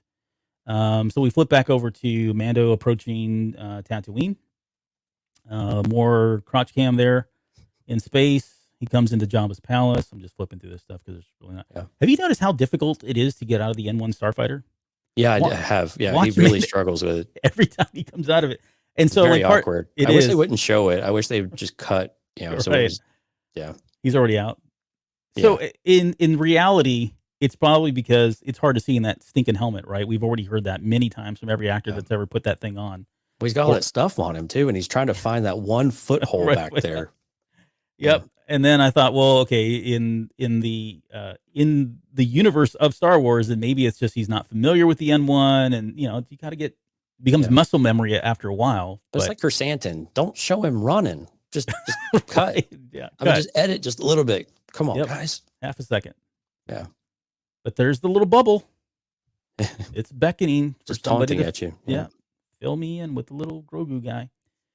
He walks up to, I think it was Rocksteady. Rocksteady's the one that's got the helmet. And then we get to this whole little debriefing thing. There was a moment here, I think, during, when Tamura Morrison and, what's her name? Fennec? Yeah. Well, not Fennec, but yeah. They were doing the tour, right? They were going around doing the press tour, and he made a comment about there was a scene where he was talking too much, and he had made a comment to the director at the time. He's like, "Well, I feel like I'm talking way too much." And I think this is the scene they were talking about. Like the lines originally were going to be Boba Fett kind of debriefing everybody on where things were, but it was a little bit out of character, and so they passed it on to Fennec Shand. Yeah. But either way, we Ming got Na Wen, I guess is who you're talking about. Ming Na Wen, thank you. Okay. Yeah, I know. It's late, man. It's like 10:30 already here. This was a really good moment. Like the Major Domo is just so perfect here about it's a scheduled vacation. Right. He's so clearly from the Midwest too, which bothers me. Oh, I think it's great. But yeah, I'm with you. There's it's very political. Like when you hear about like in the US at least, with presidents that are, they're being asked questions about where they were and why they weren't here when some event was going on, and that's the response they get from the press secretary as well. It was a scheduled vacation. It was already on the books, and the president didn't feel like he couldn't get away from it or whatever. So I did love that. And then just that little snarl at the very end too, where Bebop comes and snarls at him. Oh, I love it. Yeah, he yips at him. Yep. It's great. Yep. Pig breath. So but I guess the key takeaway from this scene, apart from Mando showing up and giving us the nod, very similar to Boba Fett in Return of the Jedi nodding at Bosch, is the meeting that he had, right, with the other leaders, and they all agreed. And we knew. I think we speculated at least one of them was going to be, a rat in all this, or Right. go against what Boba had asked them to do. But it sounds like all three of them have just kind of rolled over, and they're letting the Pikes through and letting them come in onto his territory.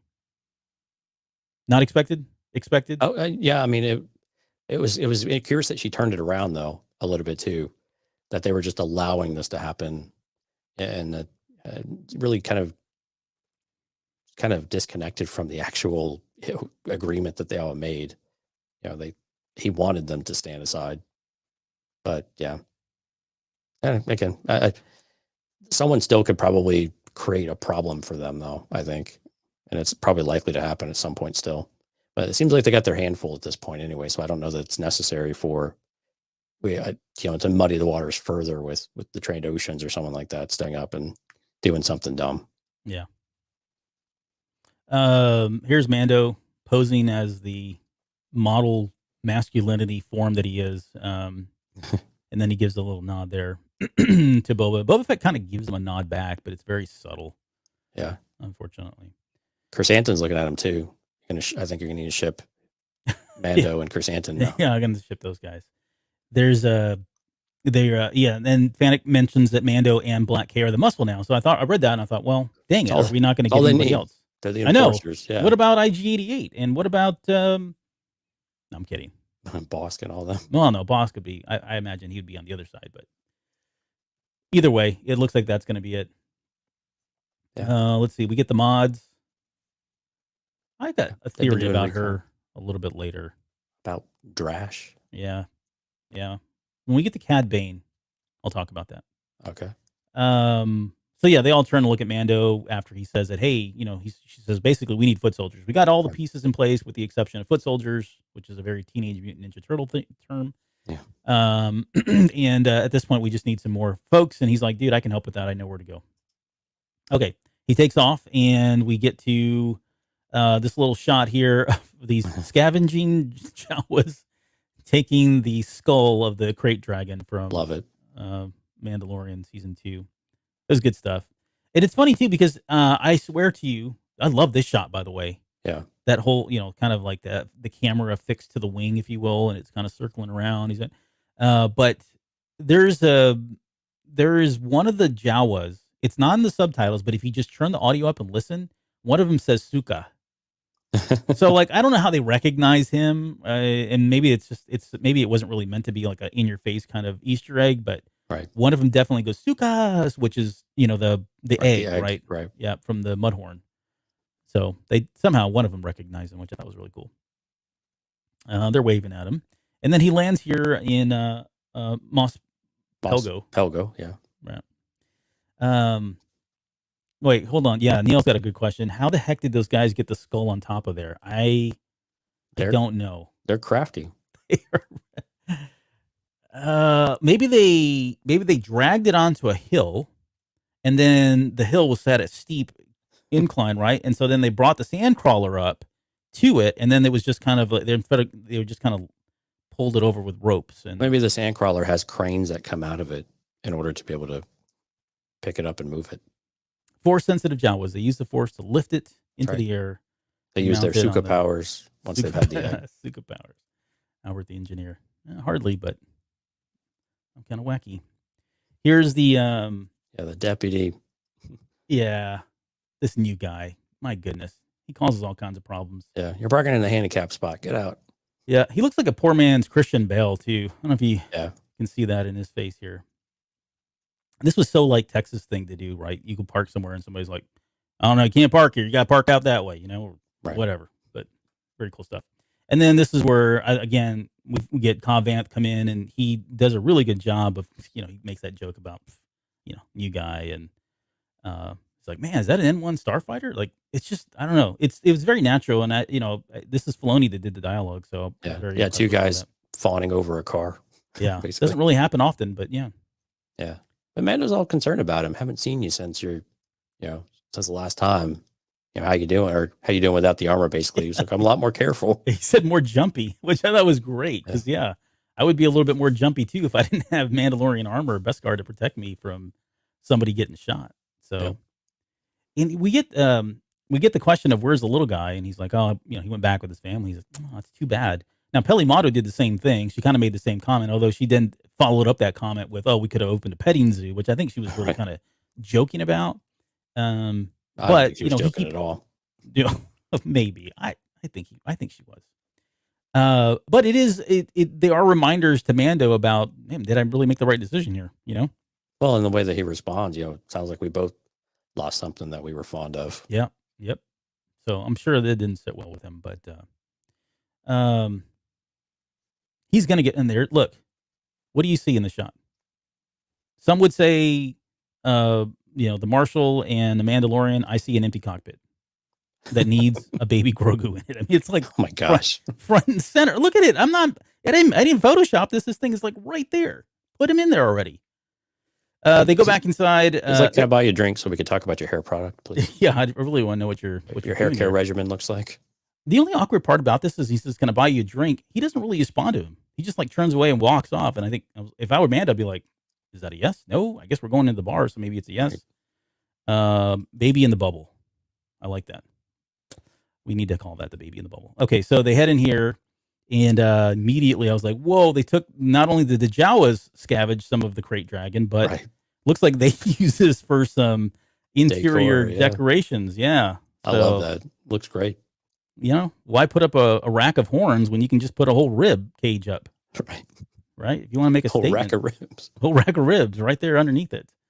But yeah, it looks like now how they got this in there, I don't know, Neil. You're gonna have to figure that one out on your own. It's well, I can get through the door and they just reconstruct it inside. Oh, you think they dismantled it and put it together?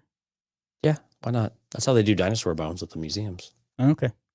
You mean they don't take them in whole? That's weird. No, I mean, they have to do it at some point. They put them all together and then they have to. Oh, I know. I was joking. Okay. I know there's people watching the show for the first time and they're probably thinking, this is the worst show ever. Why did I sign up for this? But this is what we do. So either love it or hate it. That's what we do. Okay. They're having this whole kind of conversation. And I do like the fact that Mando comes in, and I know he's having a hard time getting around to just saying, look, I need you to help me. And eventually where that's the conversation goes. But I do love the fact that Cobb Vanth is like, why? You know what I mean? It wasn't just like this, oh man, you need me? I'll go out there and help you. No problem. No sweat. He pushes back and he asks some very legitimate questions like, what's in this for us? Like, I have no skin in this game whatsoever. Well, the town's done fighting. They've taken care of what was important to them, what was threatening them. And now people want to just go back and live their lives. And he wants to allow them to do that and just protect them. And, he takes that on with his loser deputy. But yeah, you're right. I mean, he's not going to put these folks through it again. Yeah. But I do like it, though. Like, Dan had to put his hat in hand. Like, look, there's no easy way to ask for a favor. Yeah, I mean, he's absolutely right. He's not any good at this. And it was pretty clear. But Cobb Vanth also knows. I mean, he's already had the run-in with the Spice Runners. And so when he gets this from Mando, he's got to be putting these pieces together that there's something going on and we can't stick our head in the sand, figuratively and literally, any longer, because it will start to spread, pretty quickly. And of course, then he's given a really stark reminder in a few minutes, but yeah, for sure. There was a little bit too of Qui-Gon Jinn and Obi-Wan when they're talking to, both the Gungans and the folk on Naboo about, the symbiotic relationship they have, and that, whatever happens to one's going to happen to another. There were certainly echoes of that as Mando was kind of trying to explain to them that they're all on the same planet and it's just a matter of time before they come from Mos Pelgo, when we get corrected that it's no longer Pelgo, it's now. But of course, that's what Boba said, that the syndicates weren't going to take that bait, that, the Pikes would take over everything. Mm. So it was a little at odds with that, but yeah. Yeah, it's true.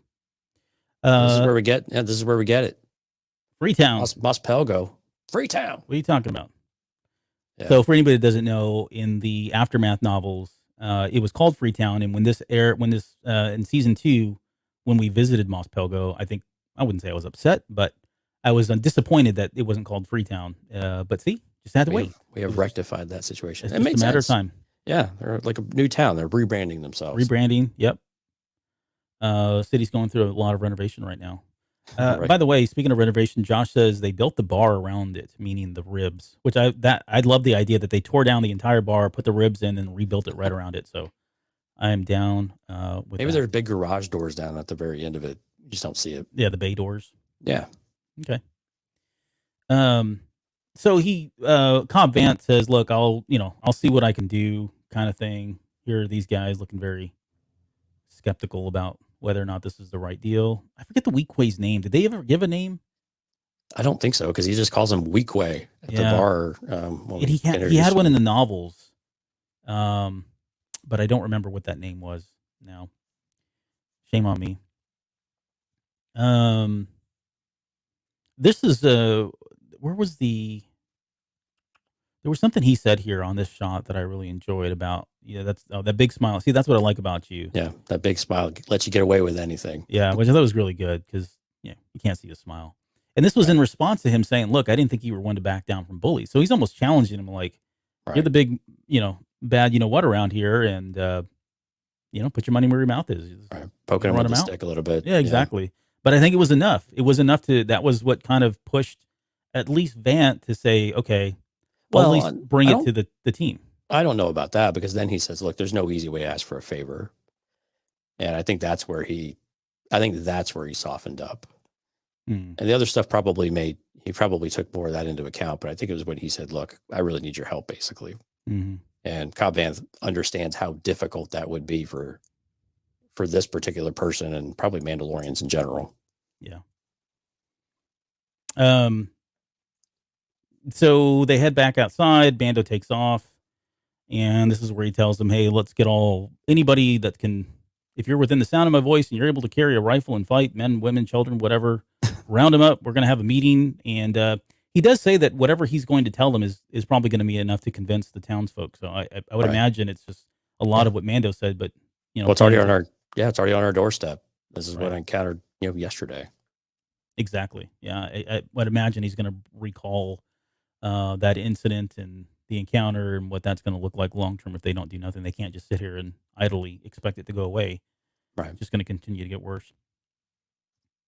And again, here we go. So this is at this point, I think a lot of folks would just completely forgot about the title of the episode. Right. You know what I mean? Like, we were so inundated with so many other emotions and things, characters, and other stuff going on that we kind of lost sight of that. I did too. Yeah. Until there was a shift in the wind. It was. I love that. Like, the bantha makes a noise first, and that's where you see Cobb Vanth. He looks over at the bantha, and then Filoni cuts over to the shot of the wind chimes. Right, something's going on. There's something in the air now, and then he looks over and he's got a very, very concerned look on his face as he's looking out that way. And then we get this, which, I mean, everybody that has seen and knows who Cobb Vanth is, when you saw this, you knew exactly what it was, right? There's only one character in all of Star Wars that even has this kind of a silhouette, which I thought was really great. But anyways, just being able to see him come on. I can't believe we're doing this. Yeah, you said Cobb. Cad Bane. Yeah. Cad Bane, not Cobb Vanth.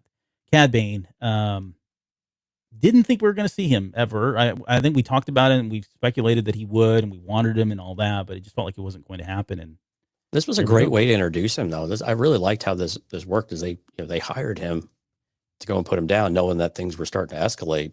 So what do? You just go hire the best one. It makes sense that the Pikes, especially after what he did with the Spice Runners, that just go and hire the best and let's go nip this in the bud right now. Someone is imposing, but also has the chops to back it up. There's I've mentioned Sergio Leone. We've talked about it many times on this show and when we were covering The Mandalorian. But there is a movie called Once Upon a Time in the West, and if you go back and watch that movie, there's a sequence of shots that are almost like right out of that. Right. So, and so many movies have spoofed it. Yeah. Yeah. But yeah, any Western, even modern day Westerns are doing this or have done this. Yeah. So, it was all good stuff. I mean, I don't know what to say other than that it was just really creepy in some ways. It was suspenseful in a lot of ways. There was a lot of anticipation. I thought he did a really good job of like heightening the anticipation and the suspense because of there's no music playing, right? All you can hear is the wind. You can see the boots and just. And every time he cuts over, he's just a little bit closer. Yeah, well, you can see it right there. Like he starts off here, and then they cut over to him, and he's there, and then he's like here, and now he's here. And he just keeps getting closer until he's finally right up on him. And good job in keeping his hat down because that added to it as well. Right. All right. I know you said you had a problem with the teeth, right? Was that I think it was more the mouth movements. It seemed like he was showing a lot of teeth, and maybe that was just the only way they could make it work. Yeah, I mean, there were some subtle differences. Like the brim of his hat's not wide enough. If you go look at it, it's not wide. And I just chalked it up to, okay, it's kind of like the Ahsoka Montrals. It's just not. Maybe it didn't work right. The live action translation. His skin also seemed a little paler than I want to remember it. It wasn't as that deep blue that he has. Yeah. Almost a chiss blue, if you will. Oh, they just have different clears. Maybe that was intentional because of the injuries. I don't know. True. Maybe they get lighter as they get older. Yeah. His face wasn't as narrow either. Like the Cad Bane, my goodness. The Cad Bane from Clone Wars and from Bad Batch had a longer nose and mouth, that whole piece of it there in the front. And that's smaller. And that's the part. Yeah, I think in order to make the mechanics of the actual actor speaking, I think they probably had to make some concessions there to make it work. But I think overall it still worked really well. Yeah. It was just, if you're used to watching him in the other material, it does feel a little bit different. And it was Corey Burton, right? Is that who? Corey Burton did the voice. Yeah. Yeah. Which, I mean, again, I love the fact that it was him. When he spoke, it was like, that's him. I mean, make no mistake about it. That's got to be him. Which probably just kind of twisted the knife a little more for you too with Ahsoka, huh? Yeah, maybe a little bit. Yeah. Because they did it with him. Although he's got more makeup, and so it's easier to. True. He's got a costume on, so it's a little bit easier to pull off. And then this jerk face comes out, ruining everything. I love the look here that he gives them, the stern look of like, I told you to stay in the ship, or I told you to stay in the bar. Let's see. I want to talk about Cad Bane's dialogue here, because he says, Cobb Vanth, whatever Fett is paying you will match, right? Right. And then his next line is, Boba Fett is a cold-blooded killer who worked with the Empire. Yeah, that was an interesting line. Yep. And then he says, you should have never given up your armor. Okay, so he sure knows a lot about Cobb Vanth. Well, so that's where, he does know a lot. And I started thinking, like, okay, so how did he know, one, that, well, there's, okay, let me ask you a question. Do you think he knew that Mando was heading out there? Or was it just pure coincidence that he shows up as Mando was leaving for the sake of, like, storytelling? Well, I think he showed up because the Pikes reported back, right? The one that went back. So that he showed up isn't necessarily tied to Mando specifically. I think him showing up right as he leaves, I think is, just storytelling. Yeah. And again, Mando's leaving thinking that he's got an ally they're going to hear back from in a couple of days, not that he's going to have a showdown in the streets. Yeah. Right. I just wonder how much of this information he's getting fed, if there would be a mole in that group back in Boba's camp, right? Is there somebody there that's tipping them off and telling them where they're going to go? Because, I mean, he's collected. But how would Cobb Vanth? I mean, I guess Boba knows that Cobb Vanth had it. Again, we still don't know why he didn't just go get it, but I don't know how any of that would have come up. Yeah, I'm struggling to get there. Yeah, I don't know how he would have got all this information because he knows quite a bit, which doesn't make a whole bit of sense given that they're out in the middle of nowhere in Tatooine. Right. Yeah, I don't know. I couldn't wrap my head around how he would know this much as well, other than being well connected. Yeah, he's good at his job. He's good at his job, right? We got to give him the benefit of the doubt. I had went down the path of a mole, and I was thinking it would be Thatcher's character. Was it Drash? Yeah. This is where you got with that. Yeah, or it could be any of the mods. It's just they've showed her and they showcased her, I guess, if you will, in the previews and stuff, and she really hasn't been on screen very much. But here we go. Never mind. Josh just figured out the Rancor is wearing a wire. I like that one a lot. Yeah, Boba really talks to him quite a bit. Yep. Okay. Either way, it's he shows up and that line of when he said he shouldn't have gotten rid of your armor or whatever. That was like, holy crap, this is going to go down. Like someone's and there was no part of me that thought Cobb Vanth was going to come out and walk away from this, right? No, I mean, no we one's just faster. know, No one's faster than Cad Bane. Yep. Which I was thinking, my God, I was like dreading the fact that he was going to die here, which he didn't. Thankfully, we'll talk about here in a little bit. Right. I love when he finally lifted his head up and you got to see his blood red Duro eyes, which is really great stuff. Yeah, and then here we go into the whole gunfight thing. And I didn't get a good picture of his little fingers there, his little Muppet fingers, but yeah, they don't bend either. So again, he's said that the Boba Fett is a cold-blooded killer that worked for the Empire. Are we kind of in agreement here that the reason why he said that is he's just trying to persuade him, just to make a different decision? Like, hey, you're teaming up with these other guys who are just as bad as the ones that you're fighting against, right? With the Pikes. No, 100%. And even if you go back to the scene when they're in the bar, and he tells them like, so what do you want? You know, something about this Boba Fett guy. Like, I don't know who this guy is. He could be anybody from, I don't know him from anyone else, right? And so this just reinforces that. Like, did I align with the wrong people here? I mean, Mando's my bud, but I don't know nothing about this guy. And now he's telling me that he's a cold-blooded killer and he used to work for the Empire, the same Empire that was, oh no, that was a different trade federation, a trade group. But either way, it was the Empire. Everybody knows who they are, right? So right. But again, he stays true to character. Tatooine's closed for business. We don't want spice around here. Same as what he was doing to keep that trouble elsewhere. And as long as you guys keep out of my sight, then I don't care what you do. But as long as you're not here, and again, he fed that same message. He's not going to back down again from a bully, right? Right. And I think that was again reiterating that point. Yeah, those look like salt and pepper shakers on his belt. They are. Yeah, that's kind of a known fact about Cobb Vanth. I'm surprised you don't remember it. He brings his own seasons and spices everywhere he goes. It was in Empire's End. Yeah. Oh, okay. Yeah. I didn't know if it was like in the cross sections book or right, the art of the Mandalorian or something like that. Yeah. Okay, so enough of the silliness. But yeah, they get to the duel. This dude interferes, the deputy. Good shots here all around. He really, again, does a great job, Dave Filoni, of building all this up.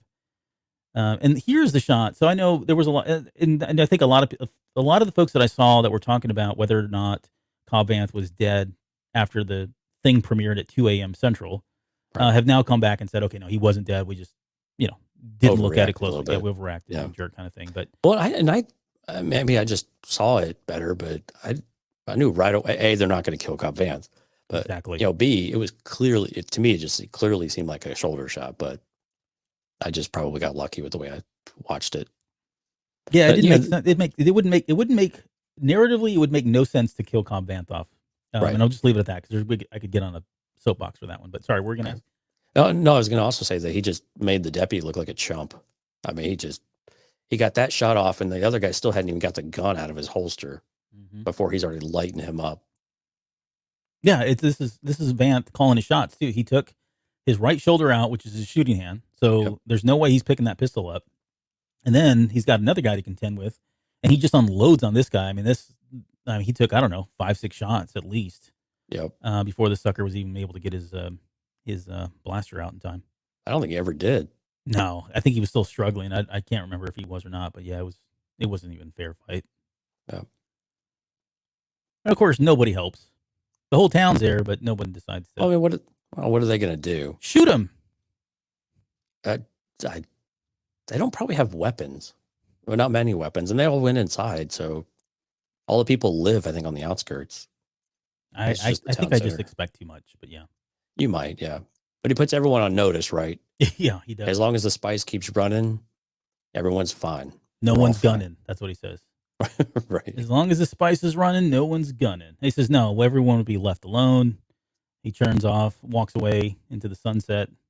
And these guys come out, and you can hear them. They're like, oh, get a med pack and get a stim, a couple other things. So he's definitely going to be around. But I think this was definitely enough for the Weequay to be like, okay, this is it. We've got it. Yeah, this is serious. Yeah. Meanwhile, the deputy's just over there by himself, dying or dead. Well, I think they saw it and they're like, okay, he took 6 shots, and we don't really like him. He's new. Right. Let's go check on Cobb Vanth. Should have put him in a red shirt, but Cobb Vanth took one for the team. Yep. So they'll be back. I definitely feel like he's got the support now of Freetown. Yeah. So, Yeah. all Two right. pikes walk into a bar. That's how I have it in the show notes. Oh, So do you? Pike, yeah, look in there. Oh my god. Two pikes. So these two pikes walk into a bar, and no, I'm kidding. It's a joke. Right, It's a with a joke. Camtono. The Camtono. One pike turns to the other pike and says, so they come in and sit down. I was not expecting this. It's a very I short wasn't either, scene. yeah. All right, it's a very short scene. We got, it seems very innocuous in a lot of ways. Yeah. They order a but drink. Yeah. Garza's kind of watching him though. So something's Yes. up. Yeah. If you watch Garza in this whole scene, she's like, her spidey senses are definitely tingling because Right. why would two pikes walk into a bar and just sit down and then order drinks and then leave? I mean, it turns out to be an act of terrorism. And just for the record, Max Rebo is not here tonight. He was off. So Oh, that was deliberate. Yeah. we don't need to worry about him having to survive yet another explosion. Although the Bith, I don't know. Yeah, he's God. gone. he's got no knuckles in his fingers anyway. So And the Neopert droid that they've got. yeah, they needed an upgrade anyway. I like that the hi-hat's on his head. Is it? Yeah. I hadn't seen that. Yeah. That's cool. I missed that one. They come over, ask for helmets. They can clean their helmets. Which I was like, okay, they're not gonna answer. But it's almost like a test, right? And I think that was the idea. Garza Flip sent them over there to see if they were looking to collect a bribe or what. Mm-hmm. But when they didn't want anything, she's like, okay, this is not right. Yep. There's a good shot here too. This is when the droid comes. He's like, "You're Camtono." And right. We get and you can see her if you flip back a screen. You can see her right there on the right side. Yeah. Staring at them. So she's not anywhere near. Yeah, but it doesn't matter. I think she's dead, Jim. I think so too. Very sad. There's I took this shot here of her eyes because you can see like she has this look of oh no on her face right at the last second. Yeah, but here, look at this one. Like her mouth starts to open like oh no, and it's literally a half a second after that explosion goes off. So she's definitely aware that something that she knows like death is gonna happen. And then we get the big explosion, and so I think this I guess. It's a very quick scene. This is where I was talking about, like, it felt, I wouldn't say it was off, but earlier on when I was talking about, you could have laid this out a little bit differently, right? And I said that maybe it's a negative, maybe it's not. But I guess what was the purpose of this scene? I know, I think I know the answer. I'm just saying, like, it's, this is an act of terrorism, right? We see this in real world. They go into a restaurant and they blow themselves up or set a bomb off. And the whole point is just to really instill fear. Right. Unless there was something specific about this cantina that they needed to destroy, which I don't think is the case. This is really just sending a message and trying to get people scared and understand that, there is a storm coming. There is a war that's coming. And this is a very high profile place. So why not go bomb it? But do you think there was anything else in this? No, and I think that's primarily it, is that this was the heart of Boba Fett's empire, if you will, or of his territories. And, presumably this was his, primary business. And again, it was the place that everybody wanted to be. And so taking it out was definitely we're here to stay. This is our, the Pikes rule this place. Right. And there's nothing you can do about it. This Boba Fett guy's not going to do anything. He can't save you from that. I mean, it's just all the things you laid out are all 100% true, I think, and accurate. This was just the start of the war, and just say that there's nothing he can do for you. And you're ours, so just get out of the way or stay quiet. Don't interfere. Yeah. Shots fired. Any chance that anybody survived this thing? You think they're all dead? I hope they're all dead. That's some pretty serious damage. Yeah. Oh, you mean just hope they are because of the sake of the bomb, not because you hated them? No, yeah. I didn't. Oh, okay. I was like, wow, that's pretty cold, Jonesy. But Yeah. I'm sorry you're not feeling. Oh, Jennifer Beals was nice to look at. Yeah, I know. I hope she lived. I hope the next scene we see her crawling out and she's got a force field around her. Dude, she was near the door and it blew. Oh. Don't break my heart.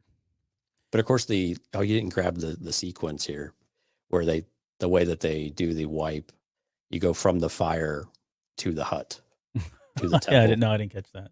Yeah, it goes from the bottom, so the fire, like, it almost makes it look like the hut's on fire. Yeah, as it swipes. Neil says, "Please let her live." I know Neil's with me because he's my '80s buddy, so he knows what it's about. So here we go. We get to see the Max is fine. Rob, what about Max? He's fine. He's like I said, he's off. He was off that night. They had a stand in, and he's good. They're so this is the hut now. It's complete. At least this first little dome hut that they were building. The androids were building at the beginning of the episodes. It's kind of cool to see it look the way it looks, and Yeah.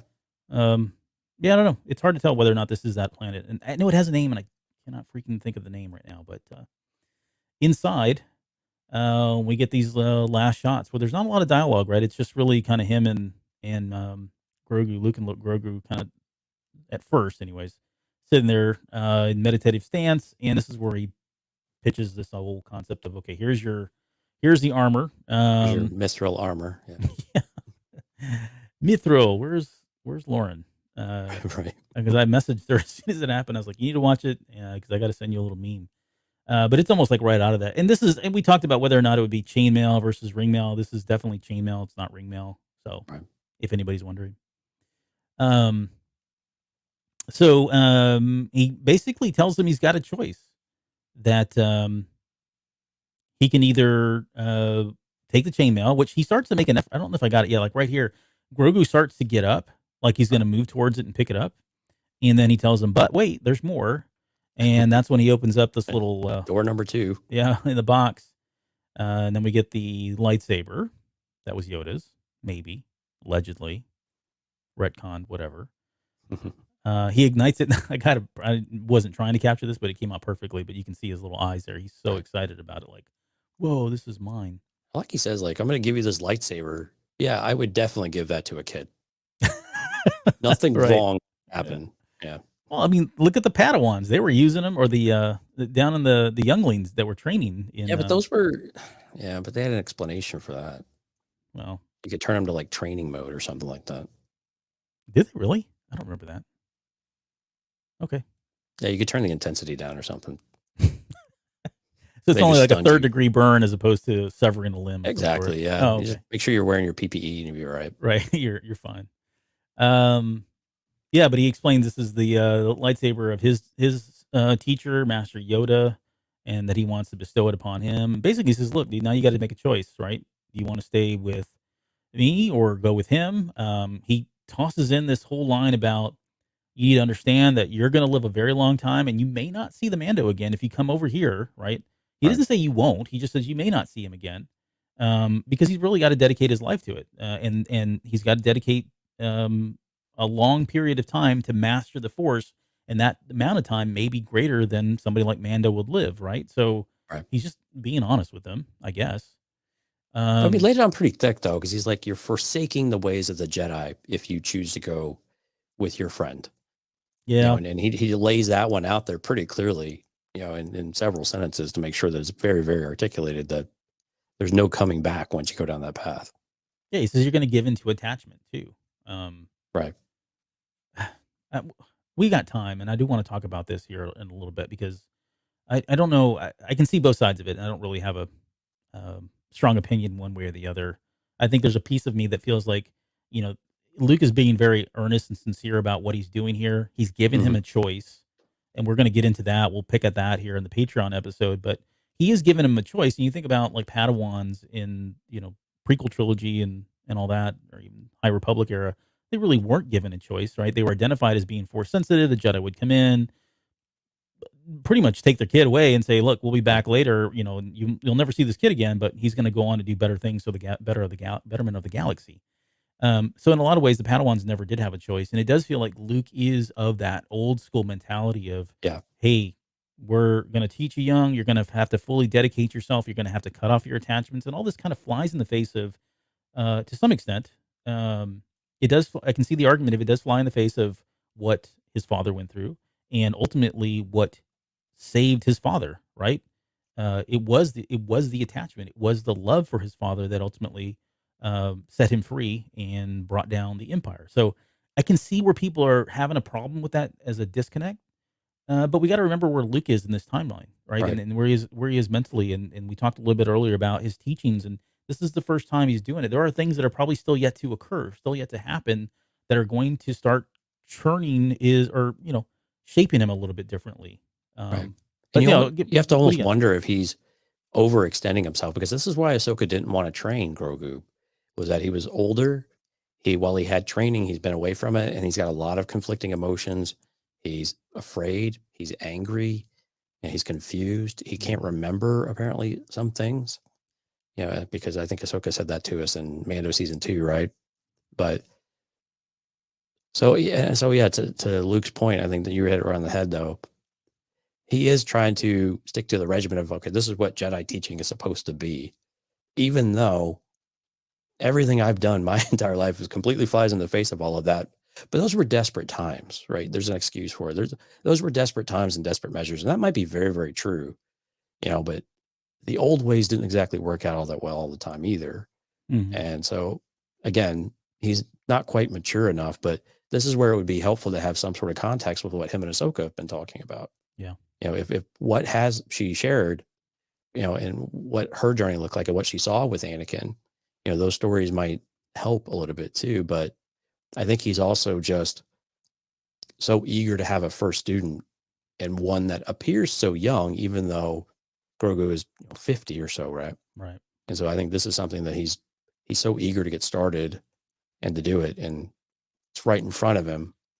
But now there's conflict, and he's kind of panicking about what to do about it. So he's going to go, okay, you got to make this choice. And I don't disagree with him, I think, at this point, because I think it would be a bit difficult for Grogu to continue without kind of making that commitment, without making that decision. It is a lot, and I know a lot of people have said this is really cruel. It's too much. You're putting this on a child to make a decision. Pick between your parents, almost, right? You got your dad over there, you got your other dad over here, and both have their.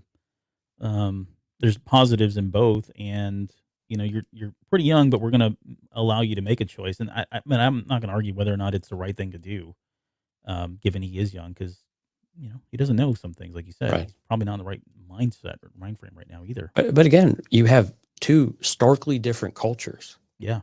Between and living in both worlds would be very difficult, right? And so and Twan makes a good point. But Grogu was a Padawan prior to this moment, and I think that's the other part that is really unclear, is how much training did he have? He would have been in his 20s, but that might be effectively a baby for his species. We don't really understand the aging process very well for whatever baby Yodas are. And so it's a big question though, about what all he's had and what all he remembers and what he's going to remember, or what he's capable of remembering, to see if that comes about in any kind of way. Mm.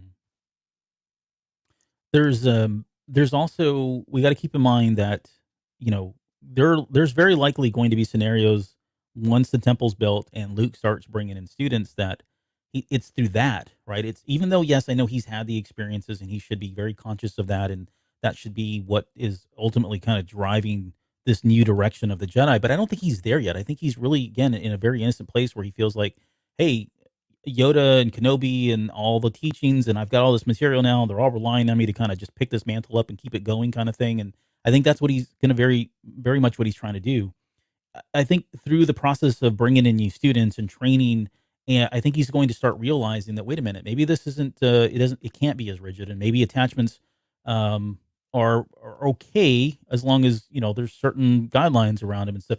I think some of that is going to play out, and eventually we'll change it as well. You think about Kylo Ren as well, right? When he comes Right. in, and what impact that's going to have on the way he approaches the Force and the way he approaches training, and kind of molding this and making it however what he wants it to be going forward. Um, a lot of that, I think, for me, is context around Rey too, right? I think what he instills in Rey and some of the teachings, like he comes back and says, "Look, we had it all wrong, or they had it all wrong, right? They were hubris, and all that stuff that he says in Last Jedi." I feel like this is it's not a disconnect. Right. He's telling you, look, what we're seeing now is the path that he went down before he realized that none of that was really the right way to go. That there are Right. it's much bigger and deeper than that.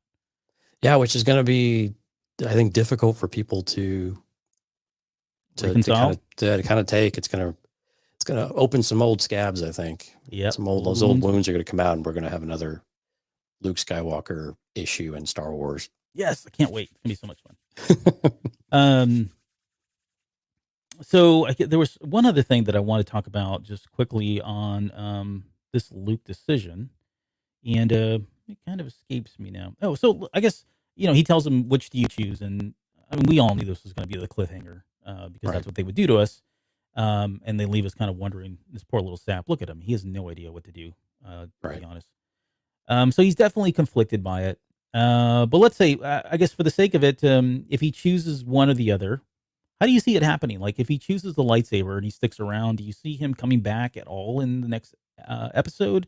Do you think he returns in season 3 as a Jedi or a Padawan of some sort? Does he have like a little Padawan braid? Does he have a brain? I don't know how that's going to work. He doesn't have any hair. How do they do that? Maybe they just pin it to his robes or something. I'm not sure. And then vice versa, if he decides to split and leave, what does that look like? What's the future look like for him? Are we back to father and son, cub Back to and wolf baby in the bubble, right? baby in the bubble? Is that what's happening in the next episode or season 3?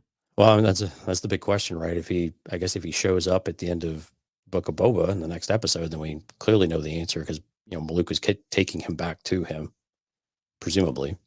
But I don't know. I mean, you would hope that he would stay and at least give that life a try. We don't know how much time has passed, but presumably a few months. It's kind of my guess. But it'd be nice for him to actually, now that he's overcome some things mentally, give that a longer shot, and see what he can do. But it's going to be so emotional, and I think that's the part that maybe is a little bit unfair, is that there's a lot of emotion tied up into it, and that's the whole point. I get that, but give him time to think. Does he have to really decide in this exact moment, what he wants to do for the rest of his life? I mean, he's only got 850 more years to go. Right. I'm just laughing because you're right. Like, it's like he puts him on the spot. It's like, hey, pick one right now, please, because we got to go. And Right, yeah. This poor kid's looking at him like, yeah. I mean, I just want a frog. I don't know what to do here, sir. Right. Yeah. I'm just hungry. You have any eggs? But yeah, I mean, it's going to be a, yeah, I'm torn because we want to see him back with Din Djarin, right? Yeah. And we want to see him in the ship because it's made for him. But at the same time, the thing is, well, maybe Luke and Grogu will come in and save the day or whatever. If Luke sees Boba Fett, I don't think that's going to go so well. Yeah. Yeah. I've Right? thought about that too. So that's a gap that I think people overlooked for a while, and then they kind of came to their senses. But they just can't. He's not going to go in there and just help him after, especially what he did with Han. He's going to view him as an enemy pretty quick. Yep. And yeah, building a crime syndicate, still not on the great side of things. So not lining up with the Jedi Code or the ancient Jedi texts. Okay. Well, I got a couple tinfoil hat theories that I'm going to share now. Yeah, let's do it. At least speculation about where this could go a couple different ways. And again, I don't consider any of this stuff to be canon, or it's definitely not true because it's just me and my weird mind. But I think if he stays, I think he's going to stay with Luke. Okay. I don't think he stays there permanently. I know a lot of people said, "Oh, he stays with Luke and he's going to die because Kylo Ren's going to kill him." One, I don't think that's going to happen. But let's just say, for the sake of argument, So he's going to go the Anakin route, basically. Yeah. Right. Well, yeah. But let's say Kylo Ren. We fast forward. Grogu's still in the temple. Kylo Ren comes in, and stabs him with his lightsaber. The mithril chest piece now is what would protect him, right? So he still lives. That's in my headcanon. I don't think that happens though, because if you go back to what was it, Last Jedi? I think it was Last Jedi. They say that that Kylo Ren was actually the first student, right? So maybe Grogu doesn't ever actually truly make a decision, but he stays here long enough that at some point he leaves and all that. But so if we take it at face value, then Kylo Ren is the first student. Grogu was never around, which means that Grogu then would eventually have gone back to Mando. I just don't see this show and I've said this in the very freaking first episode, that this show is about Mando and this baby. As much as Mike and everybody else hated that, or some people hated that, right, that is what this show is. Yep. And I saw, and there was somebody else that was on Twitter or something. Someone said, well, it's just going to be a decision made up by Disney depending on what they want to do to make money. I don't believe that at all. The more we continue to do shows like this, and the more we continue to understand the way the industry works, it's not how it works. the creators create, and they hold them accountable to that sometimes they don't, but the creators create the stories they want to, right? They're paid to do that. And Right. whether it's successful or not, it depends on that determines whether or not they're allowed to continue on. And so when you have something like this with a Dave Filoni and a Jon Favreau who've kind of laid everything out, I think they've already laid out this story of that Grogu, and then here's where I'm going to get really kind of wacky. So just stay with me now. Okay. I really feel like Grogu does go back to Mando. I feel like he is going back with the Beskar shirt and the lightsaber, and at some point that this whole The Mandalorian show, and I said this on Twitter, I think, and I said that this episode kind of opened my eyes to the idea that maybe the Mandalorian that we're talking about has never been about Din. That the Mandalorian we're talking about is Grogu, and it's the return of the Mandalorian, right? The Mandalore, right? And going back to the Mandalorian lore, that was the one ruler of everybody. So now you've got a baby Yoda character who is a Mandalorian, but not in the true sense because he was a foundling, which is a whole nother new direction to go. He's got the armor. He's got a lightsaber hilt. And the only thing they need to do now is take that crystal out of the darksaber, stick it in Yoda's old lightsaber, and you've got the rebirth of the Mandalore, and it's now this little guy right here, and he's now ruling Mandalore itself. How about that? That is something. Meanwhile, he's still cooing and cawing.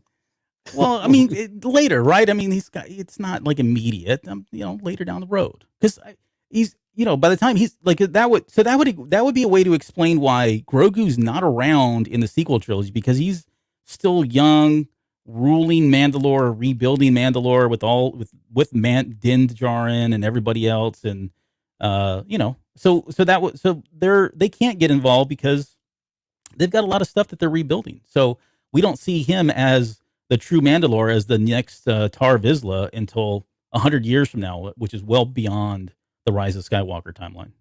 So we're not rebuilding Mandalore then? No, we are, but I'm saying he's this is where he's tied up, and that's why we can't. That's why they don't have to explain where Grogu is, because he's around, but he's like with the other Mandalorians on Mandalore, and they're still rebuilding and still doing whatever they're doing during the events of the sequel trilogy. Well, I kind of hoped that he was going to be the next Palpatine in the sequel trilogy. No, come on, that's ridiculous. Right? Yeah, I mean, he's going to use his powers. The Mandalore, he gets corrupt, starts adopting the dark side because he didn't have proper training, and he's been pissed about it because Luke made him choose like 200 years ago. He's like, "Well, F this, I'm done. It's time to take over the galaxy." Are you mocking me, Jonesy? No, I'm like laying it out there. This is where it goes. I'm just taking the torch, running with it. That's right. Okay. Well, yep. Those are the dreams I have, folks. Mandalorians assemble, taking the galaxy. Yeah. But visually, imagine that. Visually, that'd be pretty amazing. A little mini darksaber, and he'd look so cute running around with like Beskar armor on and fighting Rey as the evil. She's an old woman. She's like Jocasta Nu, old age. Okay. That's all I got. That's the best I have. But what else we got to discuss? I think that's it. We get to the choice, and that's the cliffhanger. So I mean, I don't know what to expect in chapter 7. Like, I hope this thing's going to be like an hour at least, because there's so much that still needs, in my opinion, a lot that still needs to be resolved, and maybe we won't get it all resolved. Either way, it just feels like they've been leading up to this big war, and I don't know if 45 minutes is going to do it unless they just kick it off. I mean, it really does. Usually we don't subscribe to like it's going to be more than an hour because they haven't needed it, because they would break it apart. But you're right. This one still has a lot of buildup to. I mean, we've got the catalyst, I guess, with the explosion. So I think if we're looking for the catalyst, we've got it. Now we have the time to fight, but we've still got to resolve Cobb Vanth. We've got to get the village organized. I think Cobb Vanth could also ask the Tuskens that helped them, and that could bring you another Tusken. And we all know that both Din Djarin and Boba Fett have at least some connection to Tuskens, at least understanding them and being able to communicate. So that's another way they could come around. And also, just how do they go about the war at this point? And because they're still they're under armied, whatever that is. They're outgunned. They're understaffed. Understaffed, yeah. Right. Yeah. They've got the help wanted sign out, but no one's really applying. Exactly. But yeah, I mean, there's a lot to get through. And I'm thinking it's like another hour and 15 minutes. I think you really need to get through that story and do it kind of properly. But I will say this episode was how long? 45. I think it was 47, but yeah, well, 47. It felt much longer than that. And so they jam-packed a lot of it. Now, I think with the training sequence, they were definitely ping-ponging and bouncing around a little bit. No pun intended, but just kind of, bouncing between the different scenarios, and not a montage specifically, but that same principle, but without the montagey music. Well, I guess we had a little bit of him jumping around. That was montagey. Yeah, we did. It counts. It counts for me. Yep. Right. But they still packed a lot in. Yeah. And so I'm curious. And who's directing the last one then? I think it's Favreau. Is it Favreau? Okay. Yeah. So I'm with you. I mean, they could probably do it in 50 minutes, but hour and 10, it might be what it takes, but we'll have to see. It'd be interesting how long they go. But again, I don't think we've seen a Mandalorian episode. Maybe only one. I think that's gone over an hour. Yeah. Well, yeah, it was close to an hour, like 50 something minutes up higher. Yeah, I guess we technically haven't gone over an hour. No.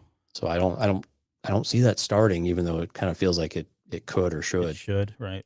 But again, I'm guessing we're going to be right around that 50, 52 minute mark. Yeah, I mean, and that's just to get through like the war, and then you kind of want. Well, I don't think we're going to end the war. I think it's going to still. I think we're going to get that kind of. I think we're going to have more of a cliffhanger this year than we've had in some other ways. Because we've not really had a cliffhanger. Everything's been more or less resolved, right? I mean, well, Mando, and I mean, you could argue with Grogu leaving and whether or not you'd see him again would be considered a cliffhanger, but I get what you're saying. Not in the traditional sense, like there's suspense, like, oh my gosh, someone's going to die. Yeah, this is like Fonzie jumping the shark in Happy Days. Right. But yeah, Grogu going with Luke was the resolution of the Grogu, or the quest, if you will, side of things. So it seems like this one has the opportunity to at least have more of a traditional type of, cliffhanger that would have to see what the next season is going to bring us. Because I presume there's going to be a second season of Book of Boba Fett. Although we'll have to see. Yeah. With the way this one's been received, we'll have to see exactly how that goes. But I imagine it's still going to happen. Yeah. I mean, yeah. And the last two episodes notwithstanding, but yes, you're right. Given how jumbled it's been and, lack of Boba Fett thereof and all that, we'll see. Steph asked, when does Mando's season 3 happen? Maybe they just continue most of this there. Yeah, we don't have a firm timeline yet. We're hoping it's like at the end of the year, but we still don't know. If it was November, December would likely be it. I would not be surprised if this is all we get for Grogu. You know what I mean? Like none of this gets resolved about whether which side he picked and all that. Yeah. To me, it feels like it could be a distraction. And like you said earlier, like I was thinking through, okay, well, maybe he does decide to go back to Mando. Well, Luke's got to take him there, and hello, now you got Luke showing up at the party, and it's over at that point. So, this party's over, right? So I don't think that's going to happen. I kind of wanted to. I would feel better if they just didn't come back to that. And we got quite a bit in these 2 episodes. Pretty happy with what we got, even if we are left with this big cliffhanger. But I would like to see some time lapse and kind of see where Grogu is after that. And let's just pick this up in season 3. I agree, because we don't have. I mean, these events in the next episode aren't going to be a year long or something like that. At least typically Star Wars doesn't do those types of things. So I think I'm with you. I think this is where we don't have to have Grogu come back. And this is why I don't want him to come back in this season. And we just pick that up later on and figure out what it is. Because I think if Luke takes him and shows up, that muddies the waters with Boba and everything else. And what are they doing to where I don't know what they do with that. And then you got a whole mess on your hands.